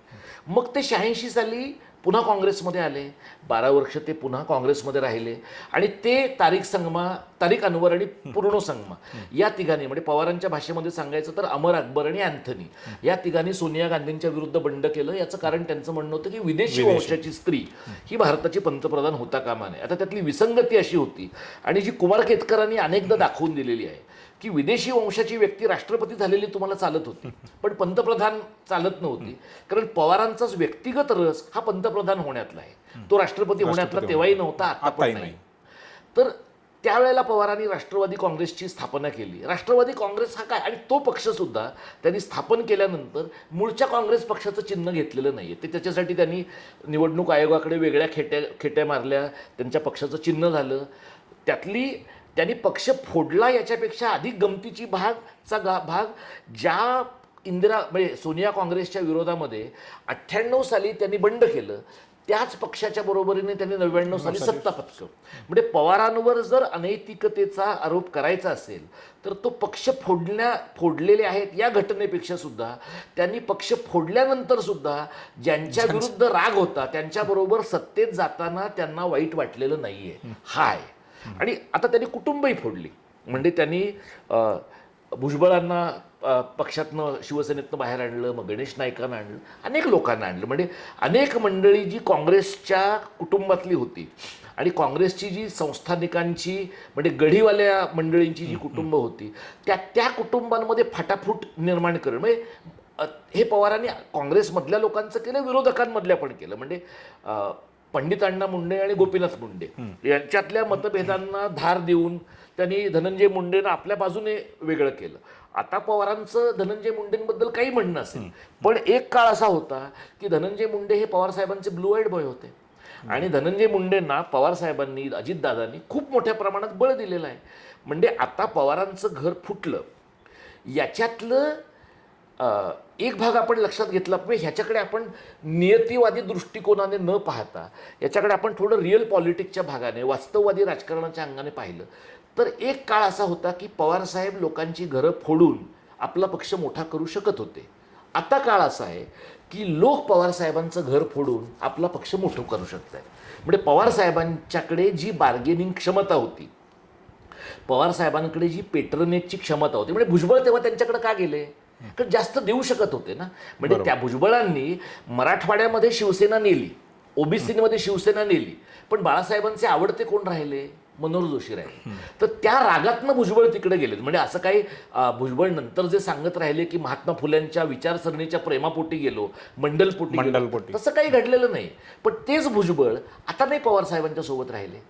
कारण भुजबळ मधल्या काळामध्ये 3 वर्ष तुरुंगात जाऊन आलेले आहेत. तेव्हा पवार साहेबांनी कुठली मदत केली नाही, तो राग आहे त्यांचा? नाही मला एक म्हणजे काय माहिती आहे, ह्याच्याबद्दल आपण असं खूप नोशनली बोलतो. म्हणजे बऱ्याच लोकांनी असं त्यावेळेलाही म्हटलं 2014च्या काळामध्ये की पवारसाहेबांनी त्यांना मदत नाही केली. मला जे राष्ट्रवादी काँग्रेसमधल्या मित्रांच्याकडनं माहिती आहे ते म्हणजे भुजबळ साहेबांना मदत करण्याचे शक्य ते प्रयत्न पवारांनी केलेले आहेत. कारण शेवटी तो त्यांचा माणूस आहे आणि ओबीसीमधला महत्त्वाचा नेता होता. पण केलेली मदत मी आता ह्याने नवाब मलिकांनी परवा म्हटलं बघा की मी तुरुंगात गेल्यानंतर सुद्धा महाविकास आघाडीने माझं मंत्रिपद काढून घेतलं नाही, याच्याबद्दल मी त्यांचा आभारी आहे आणि कृतज्ञ आहे. पण मला त्या काळामध्ये अजित पवारांनी जास्त मदत केली. तर लोक हे निवडतायत आता. म्हणजे तुरुंगात गेल्यानंतर तुरुंगातनं लवकर बाहेर येता यावं म्हणून मदत करणं, आल्यावर मग तुम्हाला निवडून आणणं, मग तुम्हाला मंत्रिपद देणं, तुमच्याकडे जबाबदाऱ्या सोपवणं, याच्यापेक्षा सुद्धा मुळात तुरुंगात न जावं लागणं हे जे लोक करतायत ना ते लोकांना आवडत आहेत. आणि पवारसाहेबांची कदाचित त्यांच्यासोबतच्या माणसांना तुरुंगाच्या बाहेर ठेवण्याची क्षमता कमी झाली आहे. अजित पवारांची वाढले, अजित पवारांची वाढली, BJP सोबत गेल्यामुळे. BJP हा आणि तुरुंगात कोणाला धाडायचं आणि कोणाला धाडायचं नाही याच्या चाव्या ज्यांच्याकडे आहेत त्यांच्याशी दादांची दोस्ती झाल्यामुळे पवारांची जी बार्गेनिंग चिप आहे त्यातली ती कमी झाली होती. आणि त्याच्यामुळे मला वाटतं की ही सगळी मंडळी तिकडे गेलेली आहेत. म्हणजे हे मला फार गमतीशीर असं वाटतं की पवारांचं जे राजकारण आहे महाराष्ट्रामधलं त्याचं मूल्यमापन करत असताना आपल्याकडे एवढे अगदी त्यांचे दाऊदशी संबंध आहेत. इथल्या इलेक्टिव्ह मेरिटवर त्यांनी गुन्हेगारांना तिकीटं दिली. तर इलेक्टिव्ह मेरिटवर गुन्हेगारांना आता सगळे लोक तिकीटं देत आहेत. म्हणजे असं आपण म्हणूया की शरद पवारांनी ज्या गोष्टीची सुरुवात केली त्याचं सार्वत्रिकीकरण आता सगळ्या मंडळींनी केलेलं आहे. तर मला असं वाटतं की पवारांचं मूल्यमापन करत असताना त्यांनी त्यांच्या पद्धतीचं राजकारण केलं का, आणि यशवंतराव चव्हाण आणि त्यांचं राजकारण ह्या ज्या 2 स्वतंत्र मूल्यव्यवस्था आहेत त्या 2 मूल्यव्यवस्थांच्या फटीत अडकून पवारांची फरफट झाली आहे का? म्हणजे लोक त्यांच्याकडे चव्हाणांचा वारस म्हणून पाहत राहिले. टेक्निकली ते आहेत, पण त्यांची विचारधारा, त्यांनी पाहिलेलं एकूण महाराष्ट्राच्या राजकीय अर्थकारणाचं संस्कृतीकारणाचं चित्र हे खूप वेगळं आहे. पण आपण चव्हाणांच्यापेक्षा खूप वेगळे आहोत आणि आपलं राजकारण चव्हाणांकडनं थोडी प्रेरणा घेऊन पण आपल्या स्वतंत्र बळावर सुरू होतं. हे कदाचित पवारसाहेबांनी जितक्या स्पष्टपणे आणि धाडसाने म्हणायला पाहिजे होतं तितकं म्हटलेलं नाही. कदाचित त्याच्यात त्यांचा फायदाही असेल की म्हणजे यशवंतरावांचा वारसा ठेवला. म्हणजे आता जेव्हा दादांनी तो पक्ष आणि चिन्ह बळकावलं तेव्हा त्यांनी पवारसाहेबांचा फोटो काढून तिथं यशवंतरावांचा फोटो लावून टाकला आपले मार्गदर्शक म्हणून. आता यशवंतरावांच्या बरोबरच्या त्या फोटोमध्ये प्रफुल्ल पटेल पण असतात. ह्याच्यासारखा विनोदच नाही, पण चालतंय. म्हणजे आता यशवंतराव सुदैवाने यांच्या हयात नाही आहेत, त्यामुळे ते येऊन ह्यांना जाब विचारणार नाहीत की प्रफुल्ल पटेल बरोबर माझा फोटो कसा काय लावण्यात आलेला आहे. पण म्हणजे चव्हाणांचं राजकारण, पवारसाहेबांचं राजकारण आणि दादांचं राजकारण हे अधिकाधिक अर्थकेंद्री राजकारण आहे. आणि दादांच्या राजकारणाचा आणि विचारसरणीचा शून्य संबंध आहे. दादांचं राजकारण हे गुत्तेदारांचं राजकारण आहे, दादांचं राजकारण हे कंत्राटदारांचं. कदाचित दादा हे त्याचे शिरोमणी आहेत. म्हणजे अशा प्रकारचे दादा तुम्हाला प्रत्येक मतदारसंघामध्ये दिसतील.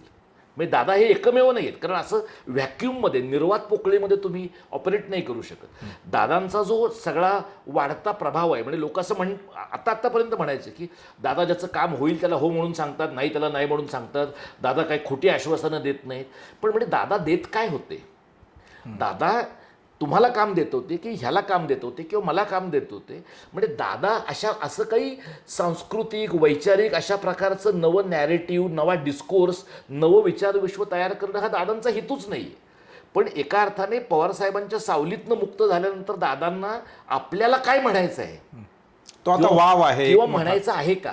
हा, कारण त्यांना फारसं काही म्हणायचंच नाहीये. कारण पवारसाहेबांनी जसे सरंजामदारांचे जथ्थे गोळा करून त्याचा पक्ष केला, त्यातले जे बलिष्ठ आणि जास्त करप्ट होते ते आता दादांकडे ते जर असतील तर त्या मंडळींना इथला समाज, इथलं वंचित घटक, इथल्या स्त्रिया, इथले दलित मागासवर्गीय, इथली गरिबी, इथली शेती ह्याच्याशी यांना काही घेणं देणं नाही आहे. हे ह्यांचे सगळ्यांच्या नजरा गावात बसून मेट्रोपॉलिटन सिटीजकडून दिल्लीकडे आणि मग परदेशाकडे लागलेले आहेत. हे सगळे आडनावाचे बहुजन आहेत. हे जे आडनावाचे बहुजन आहे, या आडनावाच्या बहुजनांचं एलिट केंद्री, अभिजन केंद्री राजकारण करण्याचा दादांनी प्रयत्न केला, ज्याचा मार्ग पैशातनं जातो. आणि मग जेव्हा ते पैशांचं राजकारण तुमच्यावर स्वार होतं, तेव्हा मग तुम्हाला भाजपच्या मांडीवर जाऊन बसावं लागतं. हे दादांचं झालं आहे. तर मला असं वाटतं की दादा त्या पक्षातनं बाहेर पडल्यानंतर आता खरं तर शरद पवारांना संधी आहे त्यांच्या आयुष्याच्या अखेरच्या टप्प्याला, करिअरच्या अखेरच्या टप्प्याला, की आता तरी त्यांनी जरा बरी माणसं, लोकेच्छा ज्यांच्याकडनं व्यक्त होते, समाजातला नवा विचार ज्यांच्यातनं व्यक्त होतो, अशा माणसांना त्यांनी वाव दिला पाहिजे. हे थोडंसं यशवंतरावांच्या जातकुळीचं राजकारण आहे. म्हणजे यशवंतरावांनी प्रदेश काँग्रेसमध्ये विरोध असताना सुद्धा पवारसाहेबांच्या उमेदवारीला पाठिंबा दिलेला आहे. तेव्हाचे सगळे स्थानिक जे पीठाधीश होते, त्या पीठाधीशांचा पवारांच्या उमेदवारीला विरोधच होता. असं पवारसाहेबांनी किती लोकांच्या बाबतीत केलं आहे आणि किती लोकांच्या बाबतीत पवारसाहेब, सुप्रियाताई यानंतरच्या काळात करतील. केलं त्यांनी तसं, समजा आता केलं, यानंतरच्या पुढच्या 5 वर्षांमध्ये केलं, तर त्यांना चव्हाणांच्या मूल्यव्यवस्थेचा वारसा काही प्रमाणात तरी सांभाळायचा आहे असं दिसेल. पण ते कसं आहे, ते भाषणांमधनं दिसणं वेगळं आणि कृतीमधनं दिसणं वेगळं. म्हणजे चव्हाण साहेबांनी ते कृतीतनं दाखवलं. त्यांनी पंचायत राज व्यवस्थेमधनं अशी माणसं उचलली, म्हणजे जे नुसतेच गढीचे मालक होते, त्या गढीच्या मालकांना त्यांनी पूर्णतः नेस्तनाबूत करून नवी माणसं आणली. आता जी नवी आणली माणसं, त्यांनी नव्या गढ्या उभारल्या.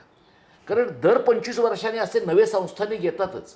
त्यामुळे शिवाजी महाराजांनी जे केलं, गढीवाल्यांना त्यांच्या गढ्यांना खंट्या लावल्या आणि सगळ्यांची संस्थानं रद्दबातल केली, ते तुम्हाला लोकशाही दर पिढीलाच करावं लागतं. पवारसाहेबांनी ते जवळपास 2 पिढ्या केलं नाही आहे. आता त्यांच्या करिअरच्या टप्प्याला ते हे करतात का मला माहीत नाही. दुसरा जो तुमचा प्रश्न आहे तो आंबेडकरी चळवळीतला आहे. आता आंबेडकरी चळवळीची आत्तापर्यंत म्हणजे 2014पर्यंत पवारसाहेबांची एकदम दोस्ती होती बऱ्याच जणांची.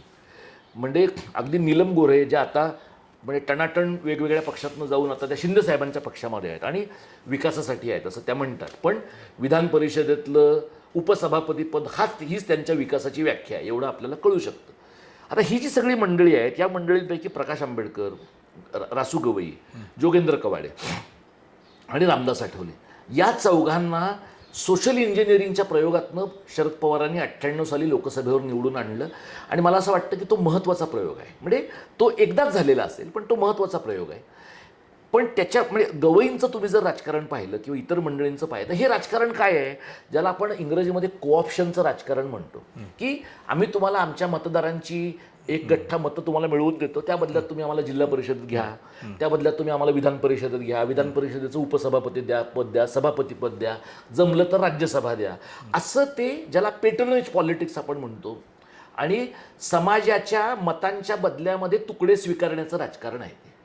हे थोडंसं जास्त रिफाईंड पद्धतीने रामदास आठवलेंनी केलं. म्हणजे रामदास आठवलेंनी पक्षसदृश अशा प्रकारची एक यंत्रणा उभी केली.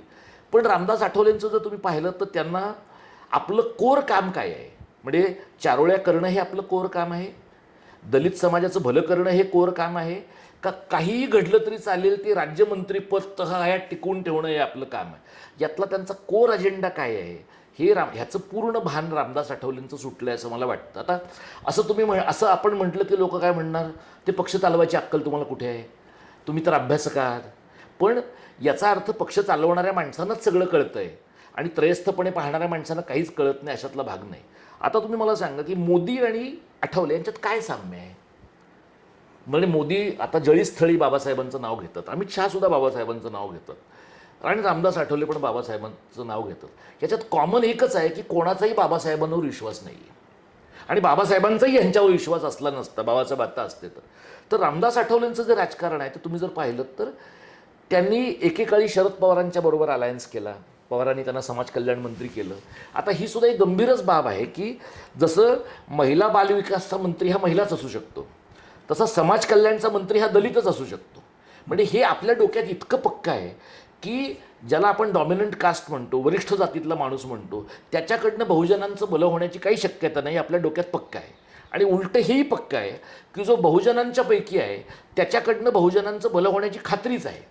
मग तो युतीच्या काळातला मंत्री असेल, पवारसाहेबांच्या काळातला मंत्री असेल, 2014 नंतर 2014च्या अगोदर सुद्धा मला वाटतं बाळासाहेब ठाकरे हयात असताना पण शिवशक्ती आणि भीमशक्ती यांच्या एकत्रीकरणाचा एक प्रयोग मला वाटतं या म्हणजे मुंबई शहरामध्येच अरुण कांबळेंच्या पुढाकाराने उद्धव ठाकरे आणि रामदास आठवले हे एकत्र आले आणि शिवशक्ती आणि भीमशक्ती एकत्र येईल का. तर ही शिवशक्ती आणि भीमशक्तीचं जे एकत्रीकरण आहे ते बेसिकली निवडणुकीतल्या मतांचं आहे. म्हणजे तोपर्यंत वरळीतल्या दंगलीमुळे, दलित पॅन्थरच्या स्थापनेमुळे, राजा ढाले, नामदेव ढसाळ यांच्या एकूण काय म्हणूया त्याला आक्रमक अशा स्वरूपाच्या राजकारणामुळे आणि शिवसेनेच्या पण उलट उत्तर देण्याच्या राजकारणामुळे सगळा कुणबी वर्ग शिवसेनेच्या मागे असलेला आणि बौद्ध दलित वर्ग यांच्यामध्ये कमालीची दुश्मनी होती. वरळीच्या दंगलीत आपण ते पाहिलं. तर ह्या सगळ्यातनं बाहेर यायचं कसं, तर ते शिवशक्ती आणि भीमशक्तीच्या प्रयोगाने यायचं असं उद्धव ठाकरेंनी आणि रामदास आठवलेंनी ठरवलं. ती शिवशक्ती आणि भीमशक्ती काही वर्ष एकत्र राहिली. त्याचे बेनिफिशरी, त्याचे लाभार्थी बऱ्याच प्रमाणात रामदास आठवलेच होते. स्वतः नामदेव ढसाळांनी सामनामध्ये सर्व काही समष्टीसाठी नावाचा कॉलम अनेक वर्ष लिहिलेला आहे. आणि आपल्याला माहिती आहे की बाळासाहेब ठाकरे आणि नामदेव ढसाळ हे एकमेकांचे चांगले मित्र होते. एका मंचावर ते गेलेले आहेत. पण हे सगळं जाण्याने ज्या प्रकारचं राजकारण नामदेव ढसाळ दलित पॅन्थरच्या फुटीच्या आधीच्या काळामध्ये करत होते, तशा प्रकारचं राजकारण, तशा प्रकारचं संघटन हे नामदेव ढसाळांना करता आलं का, तर तसं नाही करता आलं. राजा ढालेंनी नंतर दलित पॅन्थरच्या गटातनं बाहेर पडून पुन्हा मग ते प्रकाश आंबेडकरांच्या बरोबर गेले. सलग जो एक फोर्स आपल्याला दिसतो आहे दलितांच्या राजकारणामधला तो प्रकाश आंबेडकरांचा आहे. म्हणजे त्यांनी किनवटमध्ये भारिप बहुजन महासंघाचा प्रयोग केला, मग ओवेसींच्या बरोबरचं काम केलं, आता वंचित बहुजन आघाडीमधनं. म्हणजे तुम्हाला दिसताना असं दिसतं की मोठ्या प्रमाणात मुसलमानांवर विश्वास टाकणारा आणि म्हणजे उमेदवारी देऊन विश्वास टाकणारा, म्हणजे नुसतं तुमचं भलं करू आणि असं म्हणणारा पक्ष नाही आहे, उमेदवारी देणारा पक्ष आहे. बौद्ध तर दलितांना सोबत घेणारा पक्ष आहे. आता ते मला असं वाटतं की सगळ्यात मोठ्या पेचात आहेत. पण त्यांचा पेच बघण्याच्या आधी तुम्ही जर आता बघितलं तर गवई तर नाही आहेत. जोगेंद्र कवाडेंचं तुम्ही बघितलं तर जोगेंद्र कवाडे हे केवळ महायुतीच्या आणि इंडिया आघाडीच्या सभांमध्ये एक शाल अंगावर घेऊन त्या व्यासपीठ सुशोभित करण्यापलीकडे कवाडेंकडनं काही घडत नाही. आता हे म्हटलं तरी लोकांच्या भावना दुखावतात. पण मग या मंडळींना मिळालेली विधान परिषदा आत्तापर्यंतच्या ह्या त्यांनी किती दलितांच्यासाठी, म्हणजे माझं म्हणणं आहे की दलितांसाठी सोडून द्या, तुम्ही सगळ्या दलितांचं प्रतिनिधित्व करताय असा दावाही करत नाही. तुम्ही किमान नवबौद्धांचं काय भलं केलं आहे, बौद्धेतर दलितांचे काय प्रश्न आहे त्याच्याबद्दल तुमचं काही म्हणणं आहे का. आणि जर नसेल तर तुमच्या आणि तुमच्या मुलाबाळांची सोय करणं हे जर तुम्ही करताय तर तुम्ही ते करणं आणि हर्षवर्धन पाटलाने ते करणं याच्यामध्ये जात सोडली तर काय फरक आहे. हर्षवर्धन पाटलांना ते यशस्वीपणे जमतंय, तुम्हाला ते तितकं यशस्वीपणे जमत नाही कारण तुम्ही तेवढे धनाढ्य नाही आहात. म्हणजे तुमची दिशा काय आहे, तर इव्हेंच्युअली आपल्याला तेवढीच रक्कम कमवायची आहे, इव्हेंच्युअली आपल्याला तेवढेच पैसे उपलब्ध करून घ्यायचे. तर हे मला वाटतं की म्हणजे कवाडे यांचं राजकारण पूर्णतः नामशेष झालेलं आहे. बाकी सगळी जी अगदी आणखी छोटी मंडळी आहेत, म्हणजे अगदी बसपासुद्धा, म्हणजे बसपाने महाराष्ट्रात काही प्रमाणामध्ये आशा निर्माण केली होती. विशेषतः मायावतींनी सोशल इंजिनिअरिंगचा प्रयोग युपीमध्ये चांगल्या प्रकारे यशस्वी केल्यामुळे. पण नंतरच्या काळामध्ये हाथी नाही गणेश है, ब्रह्मा विष्णू महेश आहे, इथपर्यंत त्या सगळ्या सोशल इंजिनिअरिंग 2006-07च्या निवडणूक. आता असं आहे की युपीमध्येच जर बसपाला राजकारण करायचं नाहीये तर महाराष्ट्रात ते करूच शकणार नाहीत. त्यामुळे आत्ता दलितांचं राजकारणाचं जे काही थोडं बहुत इलेक्टोरल रूप आहे, निवडणुकीतलं रूप आहे, ते प्रकाश आंबेडकरांमध्ये आहे. आता प्रकाश आंबेडकरांना काँग्रेसने वापरलं आहे का, प्रकाश आंबेडकरांनी काँग्रेसला वापरलं आहे का, ते जनता दलाबरोबर पण होते, ते व्ही.पी. सिंगांच्या बरोबर होते. आणि असं दिसतं की अलायन्स पार्टनर्स बदलण्याच्या बाबतीमध्ये जी एक मॅकिवेलियन नैतिकता लागते, पुरेशी लागते, ती प्रकाश आंबेडकरांकडे आहे. त्यामुळे ते ओवेसी बरोबर होते, ओवेसी बरोबर नाही आहेत. ते मखरान पवारांच्या बरोबर होते, मखरान पवारांच्या बरोबर नाही आहेत. ते आणखी कुणाच्या बरोबर लोकसभेला असतील, आता नाही आहे. त्यामुळे ह्या बाबतीत त्यांचं काही चुकतंय असं मला दिसत नाही. कारण प्रत्येकाला आपलं राजकारण निवडण्याचा अधिकार आहे. पण ते निवडत असताना तुम्ही जे व्हेरिएबल, जे घटक पदार्थ त्याच्यातले घेतलेत ते घेऊन तुम्ही यशस्वी होणार आहात का. तर मला असं वाटतं की कदाचित आत्ताच्या घडीला मवियाच्या बरोबर वर्केबल तडजोड करून त्यांना विधिमंडळामध्ये स्वतःचा पाय टाकणं थोडंसं त्या उंबऱ्याच्या आत जाणं शक्य होतं असं माझी धारणा आहे. आता असं म्हणता येईल की म्हणजे प्रकाश आंबेडकरांनी स्वतःच्या ताकदीवर आपली माणसं निवडूनच आणायची नाहीत का, तर जरूर निवडून आणायची. म्हणजे शिवसेनेसारख्या पक्षानं एकेकाळी मुस्लिम लीगबरोबर युती केली आहे, प्रजा समाजवादी पार्टीबरोबर युती केली, पण काँग्रेससोबत केली, पण टिकली कोणाबरोबरची युती, तर भाजपबरोबर. जी 25 वर्ष टिकली त्या युतीमुळे आम्ही गाळात गेलो असं उद्धव ठाकरेंनी 2019 साली मान्य केलेलं आहे. म्हणजे तहहायात युती नावाची काही भानगडच नाही आहे. तर प्रकाश आंबेडकर हे त्या दृष्टीनं मला असं वाटतं की इंटरेस्टिंग राजकारण करतात. म्हणजे यशस्वी करतायत का किंवा करतील का मला माहिती नाही. आता ह्या सगळ्या बाबतीमध्ये पवारांनी दलितांच्या राजकारणाचं वाटोळं केलं हा एक सरधोपट आरोप आहे आपल्याकडे. पण मग पवारांनी दलितांच्या राजकारणाचं वाटोळं केलं तर फडणवीसांनी नाही केलं का? पवारांनी काही ठिकाणी म्हणजे राजकारणाचं वाटोळं करणं हा एक भाग आहे, परंतु नेतृत्व संपवणं आणि दुसरं नेतृत्व उदयास न येऊ देणं किंवा तशी तजवीज करणं हे पवारांवरती गंभीर आरोप आहे. हा आता असं आहे की अशा प्रकारे कोणाचं तरी नेतृत्व संपवण्याचा तुम्ही प्रयत्न करू शकता, पण असं नेतृत्व संपलं जाणं हे अंतिमतः लोकेच्छेवर अवलंबून आहे.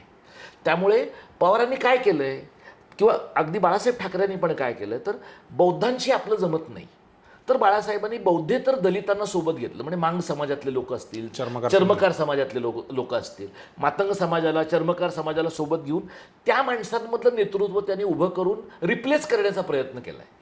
आता काँग्रेसबरोबर किंवा काँग्रेसच्या ह्या शाखेबरोबर सुद्धा जो बौद्ध समाजातला, दलित समाजातला सगळा घटक वर्ग आहे, या मंडळींमधनं नवं नेतृत्व निर्माण करण्याची जबाबदारी ही पवारांच्या पेक्षा त्या नेतृत्वाची अधिक आहे. म्हणजे रामदास आठवलेंनी किती माणसांना नव्या उभारी दिलेली आहे. म्हणजे त्यांच्याबरोबर आता कोण काम करत? अविनाश महातेकर रामदास आठवलेंच्या पेक्षाही वयानं जास्त, अनुभवानं जास्त आहे. पण महातेकर आता काय करतात मला तुम्ही सांगा? काहीच करत नाही. म्हणजे महातेकरांना एक विधान परिषद मिळवून द्यावी एवढं सुद्धा रामदास आठवलेंना करता आलं नसेल का? किंवा धारावीमध्ये जर एखाद्या माणसाला उभंच करायचं आहे तर माझ्या माणसाला उभं करा. कालिनामध्ये उभं करायचं तर भाजपनं कालिनामध्ये महातेकरांना बळ द्यावं असं रामदास आठवलेंना का म्हणता आलं नसेल? आणि एरवी इतर लोकांनी जर असं केलं तर आपण काय म्हणतो, तर पैशाचा व्यवहार झाला असेल. मग असा पैशाच्या व्यवहाराचा आरोप रामदास आठवलेंवर करता येणार नाही. तो केला तर लोक काय म्हणणार, बघा म्हणजे आमचं एक नेतृत्व कधी नव्हे ते दिल्लीत आहे, त्याच्याबद्दलही तुमच्या मनात आकस आहे. पण रामदास आठवलेंनी गेल्या 10 वर्षामध्ये त्यांचं संघटन वाढावं यासाठी एखाद्या वार्षिक आन्हिक मेळाव्याच्या पलीकडे काय केलेलं आहे? त्यांनी संघटन बांधणीसाठी, केडरसाठी, माझं तर म्हणणं आहे की त्यांच्या आता जसं मुख्यमंत्र्यांच्या ह्या सगळ्या वेगवेगळ्या योजना आहेत, अशा प्रकारच्या काय योजना रामदास आठवलेंनी सत्तेचा फायदा घेऊन महाराष्ट्रपुरतं, देशाचं ते काही नेतृत्व करतात असं मला अजिबातच वाटत नाही. पण महाराष्ट्रात जे समजा रामदास आठवलेंनी ठरवलं असतं आणि मोदींनी त्यांना म्हणजे बाध्य केलं असतं की तुम्ही लोकसभेलाच उभे राहा, तर कुठनं निवडून आले असते रामदास आठवले? म्हणजे एका अर्थाने त्यांची झाकली मूठ 1.25 लाखाची आहे की ते आपले राज्यसभेत जातात. एक अशा प्रकारचं खातं मोदींनी त्यांना तहहायात देऊन टाकलं आहे की इथनं त्यांना काही करायचंच नाही आहे.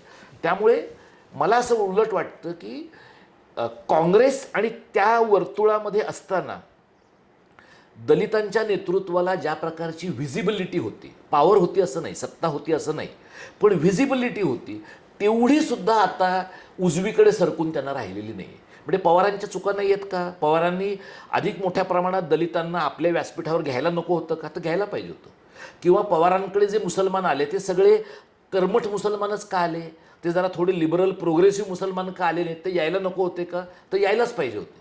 पण त्याच्यासाठीचा प्रयोग यासाठीच त्यांना करता आला नाही, कारण त्यांच्या पक्षाची रसदच मुळात सरंजामदारांवर अवलंबून आहे.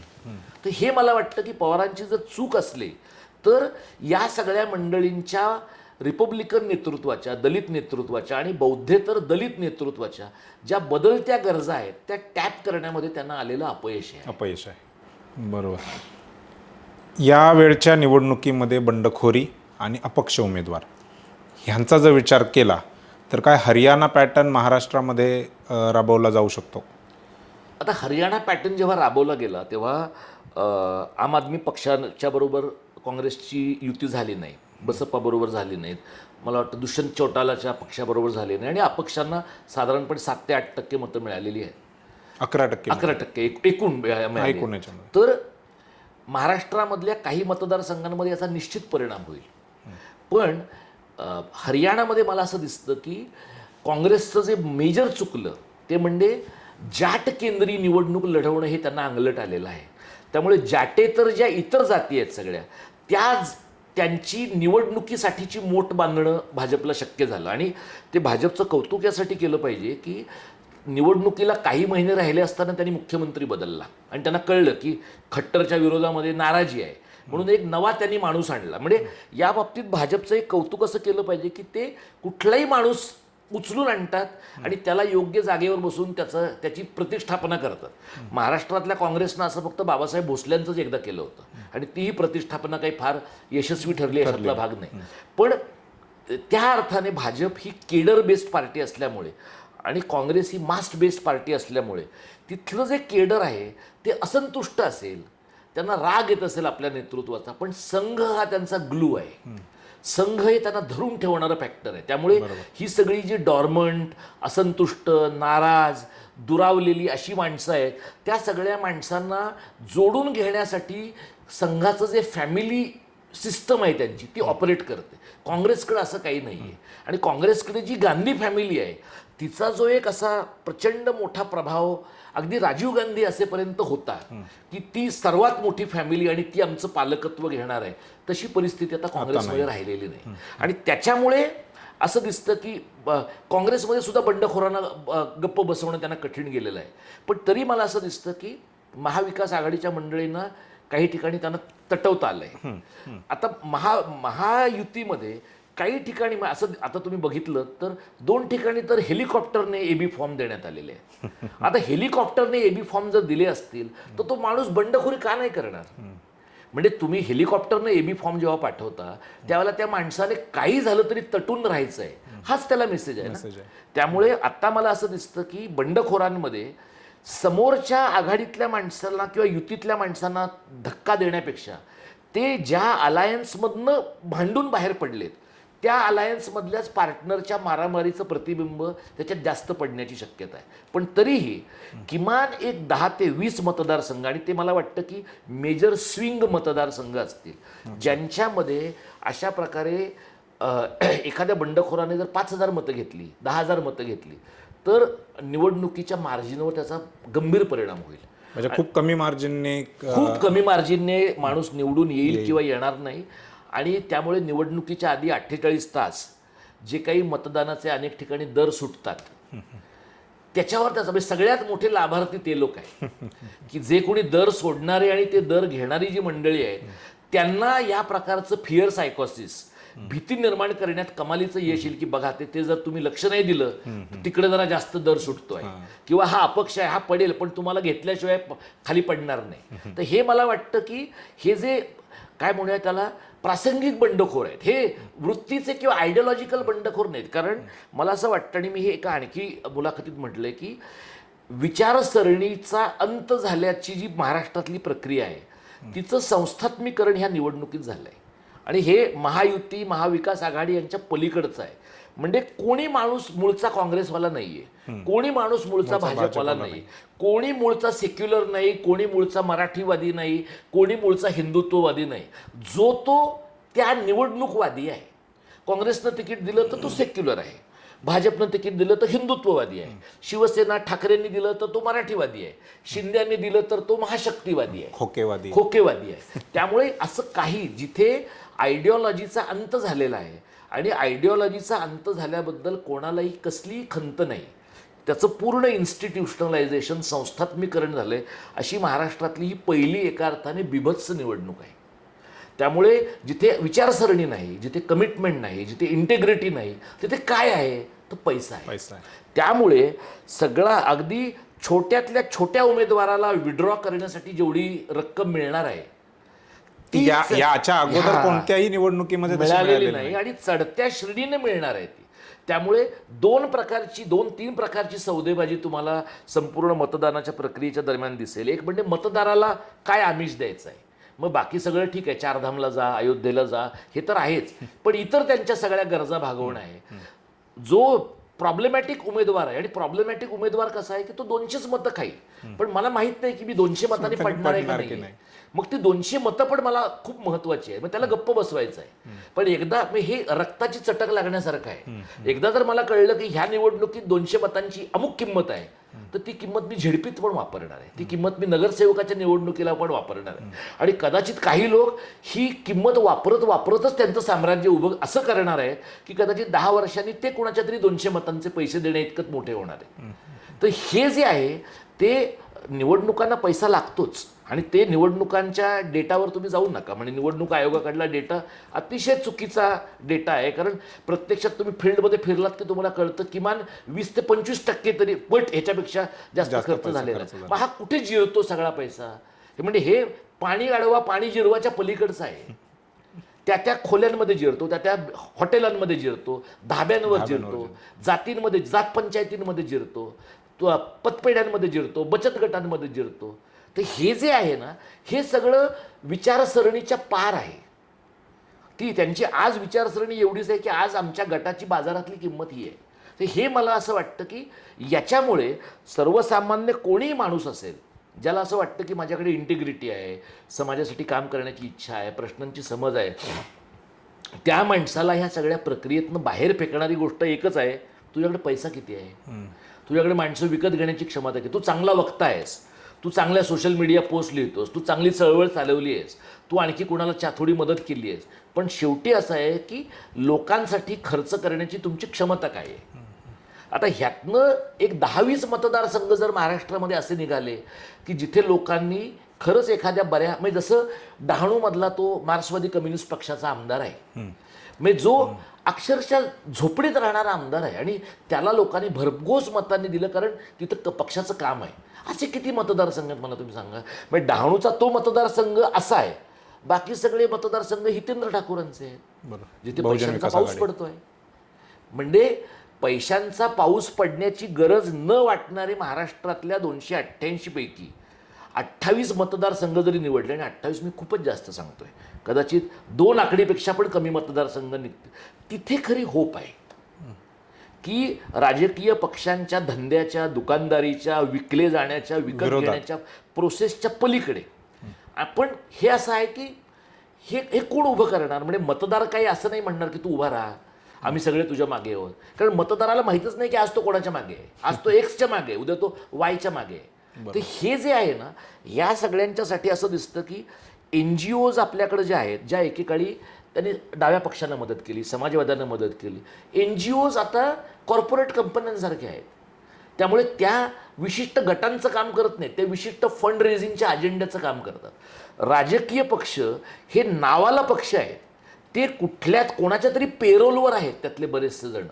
मग तो अदानी अंबानी फारच मोठे झाले, छोटे अदानी अंबानी प्रत्येक तालुक्यात आहेत, त्यांचे पेरोल. मग तो कदाचित एखादा MIDCचा मालक असेल, एखाद्या MIDCतल्या आहेत. हे जे आहे ना, याच्या पलीकडे आपण कसं पाहणार. म्हणजे ही निवडणूक ही एका पोटार्थी समूहाची दुसऱ्या पोटार्थी समूहाच्या विरोधातली निवडणूक आहे. त्यामुळे तुमच्या मूल्यव्यवस्थेला काय तुमचं म्हणणं आहे, म्हणजे महाराष्ट्राबद्दल तुम्हाला काय म्हणायचं आहे, मराठी भाषा, मराठी माणूस, मराठी संस्कृती यांचं काही बरं व्हावं याचा या निवडणुकीची संबंध आहे का, तर काहीच तुम्हाला दाखवता येणार. म्हणजे जाहीरनामे येतील आता यांचे, तर जाहीरनाम्यात असेल अभिजात मराठीचं काहीतरी बरं करावं, मराठी माणसाला रोजगार द्यावेत, दुकानांच्या पाट्या मराठीमध्ये असाव्यात, पण हे सगळं खोटं आहे. ह्यांच्या पोटात काय आहे, तर बाजारातली जी किंमत आहे त्या बाजारातल्या किमतीच्या, आणि त्या ठिकाणी प्रत्येक निवडणुकीला साधारणपणे आमदारकीला लागणारा खर्च हा 25 कोटी आहे असं जर आपण गृहीत धरलं, आणि तो 25 कोटीचा खर्च देणारा जो कोणी माणूस आहे, गुंतवणार आहे, तो कोणावरही गुंतवतोय. तो Xवर गुंतवतो, तो Yवर गुंतवतो. जो निवडून येईल तो आपला आहे, आणि जो निवडून येईल त्याची पहिली प्रायोरिटी काय आहे, तर आधी हे मोकळं करायचं आहे, आणि मग पुढच्या 2 वर्षात आपलं घर भरायचं आहे. म्हणजे पुढच्या वेळेला या प्रकारचं मागायला लागता कामा नये. तर ह्या सगळ्या प्रोसेसमध्ये ज्याला नगरसेवकांचे वॉटर गटर मीटरचे प्रश्न आपण म्हणतो, किंवा जलयुक्त शिवार असेल, जेव्हा पाणी पुरवठ्याचे प्रश्न असतील, रस्ते आणि गावोगावी लोकांना आरोग्य सुविधा पोचवायचं असतील, हे सगळं जे आहे ना, हे सगळं आनुषंगिक आहे. त्यामुळे जी माणसं ज्यांच्या पालख्या घेऊन सगळ्या राजकीय पक्षांचे लोक जातात आणि त्याला कोणी अपवाद नाही आहे. जो कोणी दादा ताई त्यांचे रील टाकतायत ना तरुण मुलं आता 15,000 किंवा 20,000 एखाद्या तालुक्यातला यूट्यूबर तुम्हाला ताबडतोब तुम्हाला मिळतो आणि तो नारळ फोडल्याचा पण फोटो टाकतो आणि वहिनी आल्याचा पण फोटो टाकतो आणि ताई आणि दादा गेल्याचे पण फोटो टाकतो. कारण त्याला माहिती आहे की हे इतके बदमाश आहेत की हे 15,000 पण नंतर मिळणार नाही आपल्याला. आणि मग ते 15,000 20,000 त्याला मिळाले आणि 1 महिनाभर सुंदर असं नॉनव्हेजचं जेवण आणि दारू मिळाली तर भल्या भल्यांची कुटुंब त्या महिन्याभरात भागत आहेत. मी हे आपण एकदा तपासून बघायला पाहिजे की ग्रामीण महाराष्ट्रात, शहरी महाराष्ट्रात, निमशहरी आदिवासी महाराष्ट्रामध्ये निवडणुका झाल्यानंतर दारूच्या व्यसनात किती वाढ होते. कारण ह्यांना फुकट मिळते तोपर्यंत दारू चालते. निवडणुका संपल्यानंतर दारू नाहीये नाही. ती पण निवडणुका संपल्यानंतर दारू नसली तरी चटक आहे. मग ती कोण देणार आहे. मग हे लोक बारीक बारीक किमतीला तुम्हाला उपलब्ध आहेत. हे मला वाटतं की अतिशय गंभीर आहे आणि ते इतकं गंभीर आहे की त्याच्यामध्ये महाराष्ट्र नावाची काहीतरी एक आयडेंटिटी आहे. आणि सेनापती बापटाने एकेकाळी महाराष्ट्र मेला तरी राष्ट्र मेले, मराठ्या विना राष्ट्र गाडानं चाले असं म्हटलं होतं. आता महाराष्ट्र मेलाच आहे. महाराष्ट्राचा आत्मा तडफडतो आहे, तो पूर्ण जायच्या तयारीत आहे. पण लोकांना त्याचं नाही पडलेलं, लोकांना आपल्या अस्तित्वाचं पडलं आहे. आता हे तुम्ही कसं जोडणार. कारण हे तुम्हाला इलेक्टोरली जोडणं भाग आहे. म्हणजे 57 साली संयुक्त महाराष्ट्राचा लढा यशस्वी त्याच्या टप्प्यात आला. कारण 57 साली काँग्रेस हरण्याच्या नादात होती आणि तेव्हा चव्हाणांना लक्षात आलं की जर आपण दिला नाही संयुक्त महाराष्ट्र तर 62च्या निवडणुकीत आपण महाराष्ट्रात सत्तेवर येणार नाही. म्हणजे नेहरूंचं, इंदिरा गांधींचं आणि चव्हाणांचं संयुक्त महाराष्ट्र मान्य करण्याचं ते धोरण आहे ते महाराष्ट्राच्या प्रेमापोटी नाही आहे, निवडणुकीतल्या पराभवाच्या पोटी आहे एका टप्प्यापर्यंत. तर तसं असं किती मतदारसंघांमध्ये मूल्यव्यवस्था नसलेला माणूस नाही स्वीकारला जाणार. ही धास्ती जोपर्यंत पक्षांना, सरंजामदारांना वाटत नाही तोपर्यंत घडणार नाही. तोपर्यंत आपण त्यांच्या पालखीचं भोई आहोत. बरोबर. माझ्यासारखा अभ्यासक पण त्यांच्या पालखीचा भोई आहे, तुमच्यासारखे पत्रकार असतील, चळवळीतली माणसं असतील. आपण काय आहोत, आपण नॅरेटर आहोत, आपण हे व्यक्त करणारे लोक. आणि आपलं हे सगळं हे एका अशा पूर्णतः ॲकॉस्टिक सिस्टीम असलेल्या भिंतीवर सगळं आदळत आहे. इको चेंबर आहे. आपण आपलं ऐकतो आणि आपल्याला असं वाटतं की अरे आपली मूल्य व्यवस्था आपण व्यक्त करतो. पण समाज आणि समाजाचं प्रतिनिधित्व करणारे जे लोक आहेत तर त्याला फाट्यावर मारतात. ह्यातनं बाहेर पडण्याचा मार्ग असला पाहिजे असं मला वाटतं. म्हणजे आपण महाराजांचं नाव घेतो, आपण बाबासाहेबांचं नाव घेतो, आपण चक्रधरांचं नाव घेतो. जर काही गाभ्याचं राजकारण करायचं असेल ना तर ते महाराष्ट्र धर्माचं राजकारण आहे. त्या महाराष्ट्र धर्म ते कोणताच राजकीय पक्ष करत कोणताही, सगळे मराठीवादी पण करत नाहीत, सहकारवादी पण करत नाहीत, हिंदुत्ववादी तर त्यांना आदालच. कारण जोपर्यंत महाराष्ट्र धर्म पूर्ण चेचला जात नाही तोपर्यंत हिंदुत्वाचं राजकारण उभंच राहू शकत नाही. त्यामुळे म्हणजे सगळे महाराष्ट्र धर्माचं शत्रुत्व सगळ्याच पक्षांनी घेतलं आहे. पण हिंदुत्वाचं राजकारण त्याचा सगळ्यात मोठा शत्रू काय आहे. कारण भाषेचं राजकारण आणि धर्माचं राजकारण सोबत जाऊच शकत नाही. तुम्ही जोपर्यंत मराठी माणसांचं, मराठी भाषेचं आणि संस्कृतीचं राजकारण पूर्णतः निस्तनाभूत करत नाही तोपर्यंत हिंदुत्वाचा तुमचा झेंडा फडकणारच नाही. तर हे माहीत नाही मला. म्हणजे मध्ये मध्ये उद्धव ठाकरे प्रबोधनकारांच्या मराठीच्या धारणेबद्दल बोलतात, प्रबोधनकारांच्या अब्राह्मणी हिंदुत्वाबद्दल बोलतात, पण मध्येच त्यांच्या पक्षालाही झटका येतो. मग ते राम मंदिराबद्दलही बोलतात, इतरही बोलतात. राज ठाकरेंसारखा एवढा एकेकाळी शहाणा असलेला माणूस की जो महाराष्ट्राच्या विकासासाठीची ब्लूप्रिंट आणतो, ती ब्लूप्रिंट तेही विसरलेत आता. तर हे जर घडलं नाही ना तर निवडणूक काही पण होईल, पुढची याच्यापेक्षाही बिभत्स निवडणूक होईल. पण महाराष्ट्राचं काही बरं होण्याची शक्यता मला दिसत नाही. आणि त्याच्यासाठी पूर्णतः उलटी मुसंडी मारणारं मराठी भाषा आणि संस्कृतीचं राजकारण उभं राहिलं पाहिजे. पण ते उभं राहण्याची शक्यता नजीकच्या काळात मला दिसत नाही. पवार सर, एक शेवटचा प्रश्न या मुलाखतीचा.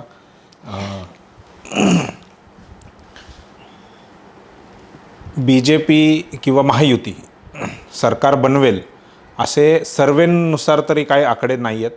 समाजामध्ये तशी काही परिस्थितीही दिसत नाही त्यांच्या बाजूने.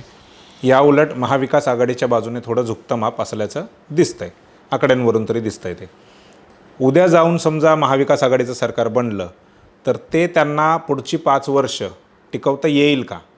कारण 2019चं जर आपण उदाहरण बघितलं तर मध्येच त्यांनी सरकार फोडलं आणि स्वतःचं सरकार बनवलं. तर तसे काय दिसतं का? म्हणजे सरकार, ह्याच प्रश्नाला थोडं दुसऱ्या शब्दामध्ये मांडायचं झालं तर सरकार बनवणं हे महाविकास आघाडीसाठी मोठं चॅलेंज असेल की 5 वर्ष सरकार टिकवणं हे चॅलेंज असेल? सरकार बनवणं हे पहिलं चॅलेंज यासाठी आहे कारण 23ला रिझल्ट आहे आणि 26 तारखेला या विधानसभेची मुदत संपते. त्यामुळे ज्यांना कोणाला सरकार बनवायचं आहे त्यांना 48 तासामध्ये ते बनवावं लागेल. बरोबर. नाही बनवलं तर राष्ट्रपती राजवट येईल. आपल्याला माहिती आहे ती पहाटे उठवता येते. दादांच्या आणि फडणवीसांच्या सरकारच्या वेळेला आपल्याला ते कळलंय, पण ती कधी उठवता येते?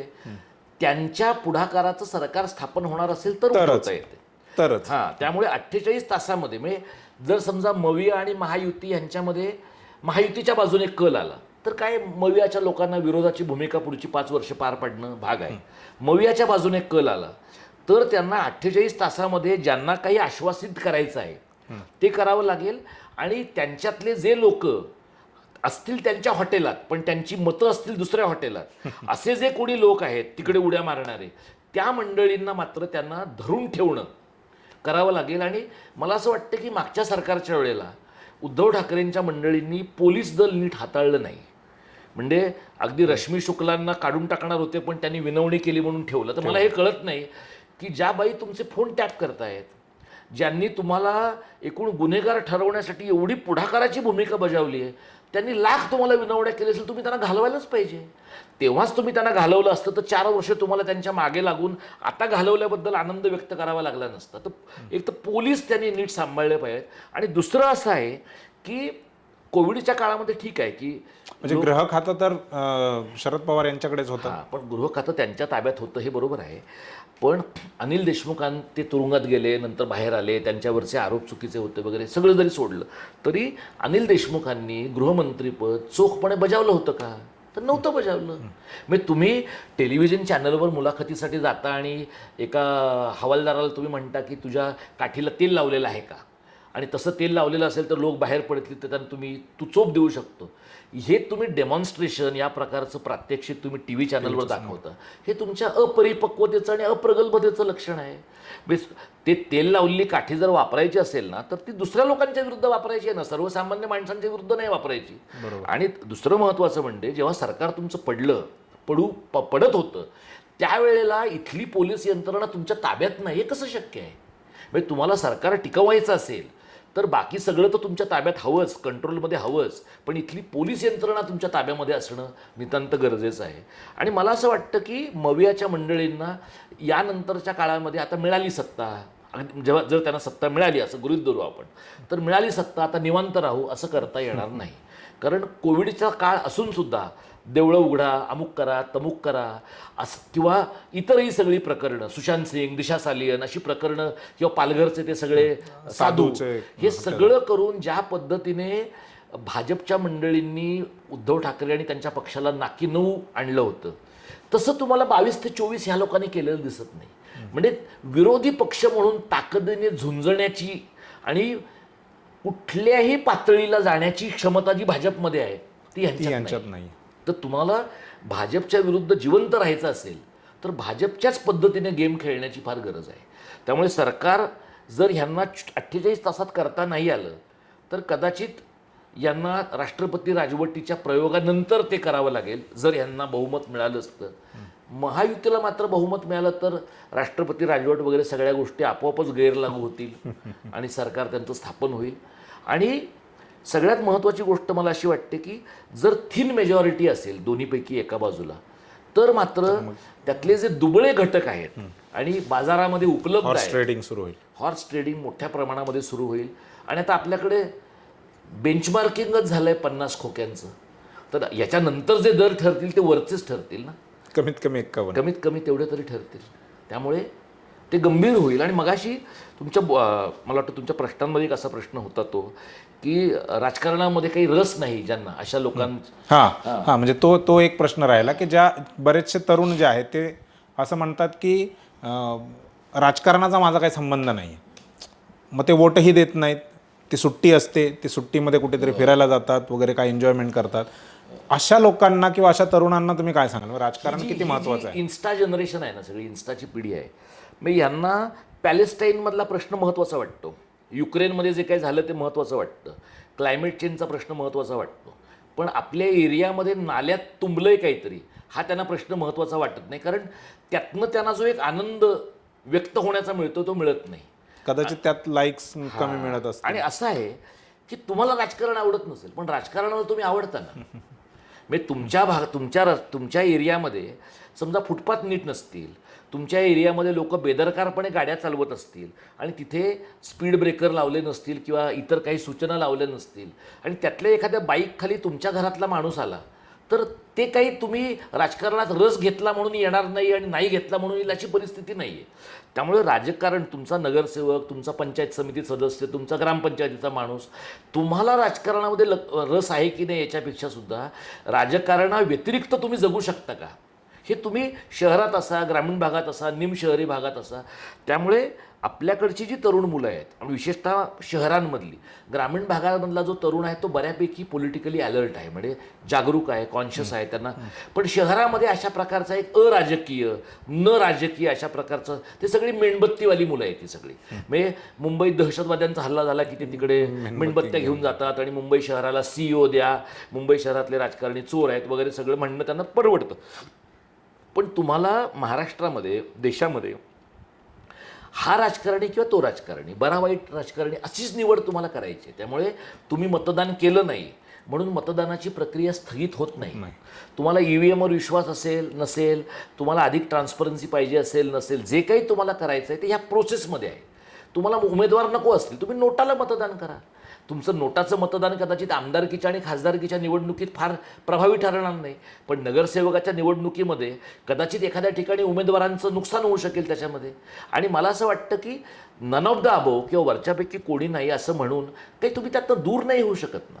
तुम्हाला तुमच्या मतदारसंघामध्ये कोण लोक उभे आहेत नगरसेवक पदासाठी, आमदारकीसाठी हे माहीत नसणं ह्याच्यामध्ये काही भूषणावं नाही आहे. म्हणजे असलंच ते लाजीरवाण आहे, कारण तुम्हाला तुमच्या जगण्याशी राजकीय प्रक्रियेचं जे काही पर्सनल आहे ते पॉलिटिकल आहे.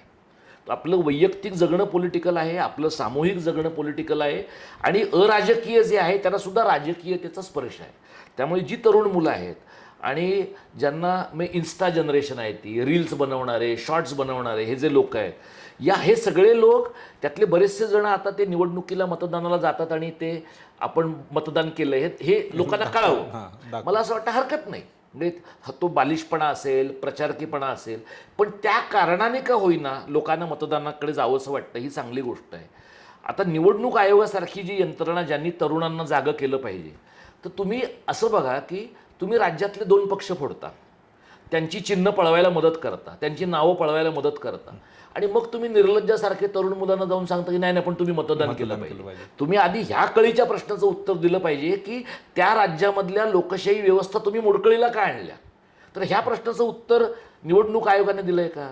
या प्रश्नाचं उत्तर सर्वोच्च न्यायालयाने गेल्या 2.5 वर्षात दिलं आहे का की राम जन्मभूमीचा खटला जर सलग चालू शकतो आणि निर्णय दिला जाऊ शकतो, तर उद्धव ठाकरे आणि एकनाथ शिंदे यांच्यातला खटला सलग का चालला नाही? शरद पवार आणि अजित पवारांच्या विरोधातला खटला एकत्रितपणे का चालला नाही? म्हणजे काही गोष्टी तुम्हाला थंडा करके खाओ हीच वृत्ती आहे ना, अगदी चंद्रचूडांची सुद्धा. निवडणूक आयोगाने त्यांचं काम करायचं नाही जे लोकशाही संवर्धनाचं आहे, न्यायव्यवस्थेनं करायचं नाही जे घटनेच्या संवर्धनाचं आहे, आणि तुम्ही तरुण माणसांना सांगणार की नाही पण तुम्ही मतदान केलंच पाहिजे. तर ह्या वरच्या यंत्रणांचं सडणं हे तरुण मुलांना अधिक नकारात्मकतेकडे घेऊन जात आहे. पण तरीही आपण एक लक्षात घेतलं पाहिजे की लोकशाहीमधली नकारात्मकता सहभागानेच जाऊ शकते. त्यामुळे लोकशाही हा एक व्यापक संसार आहे तुमचा.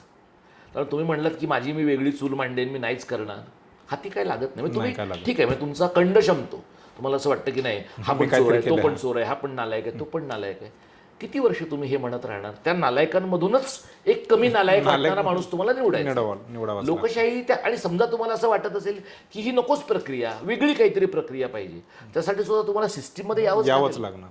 तर हे मला वाटतं की तरुणांनी थोडं वाचलंही पाहिजे आणि व्हॉट्सॲप फॉरवर्ड्सच्या पलीकडे जगाचं वास्तव आहे आणि रीलच्या पलीकडे रिअल आयुष्य आहे, हे थोडंफार जरा लक्षात घ्यायला पाहिजे.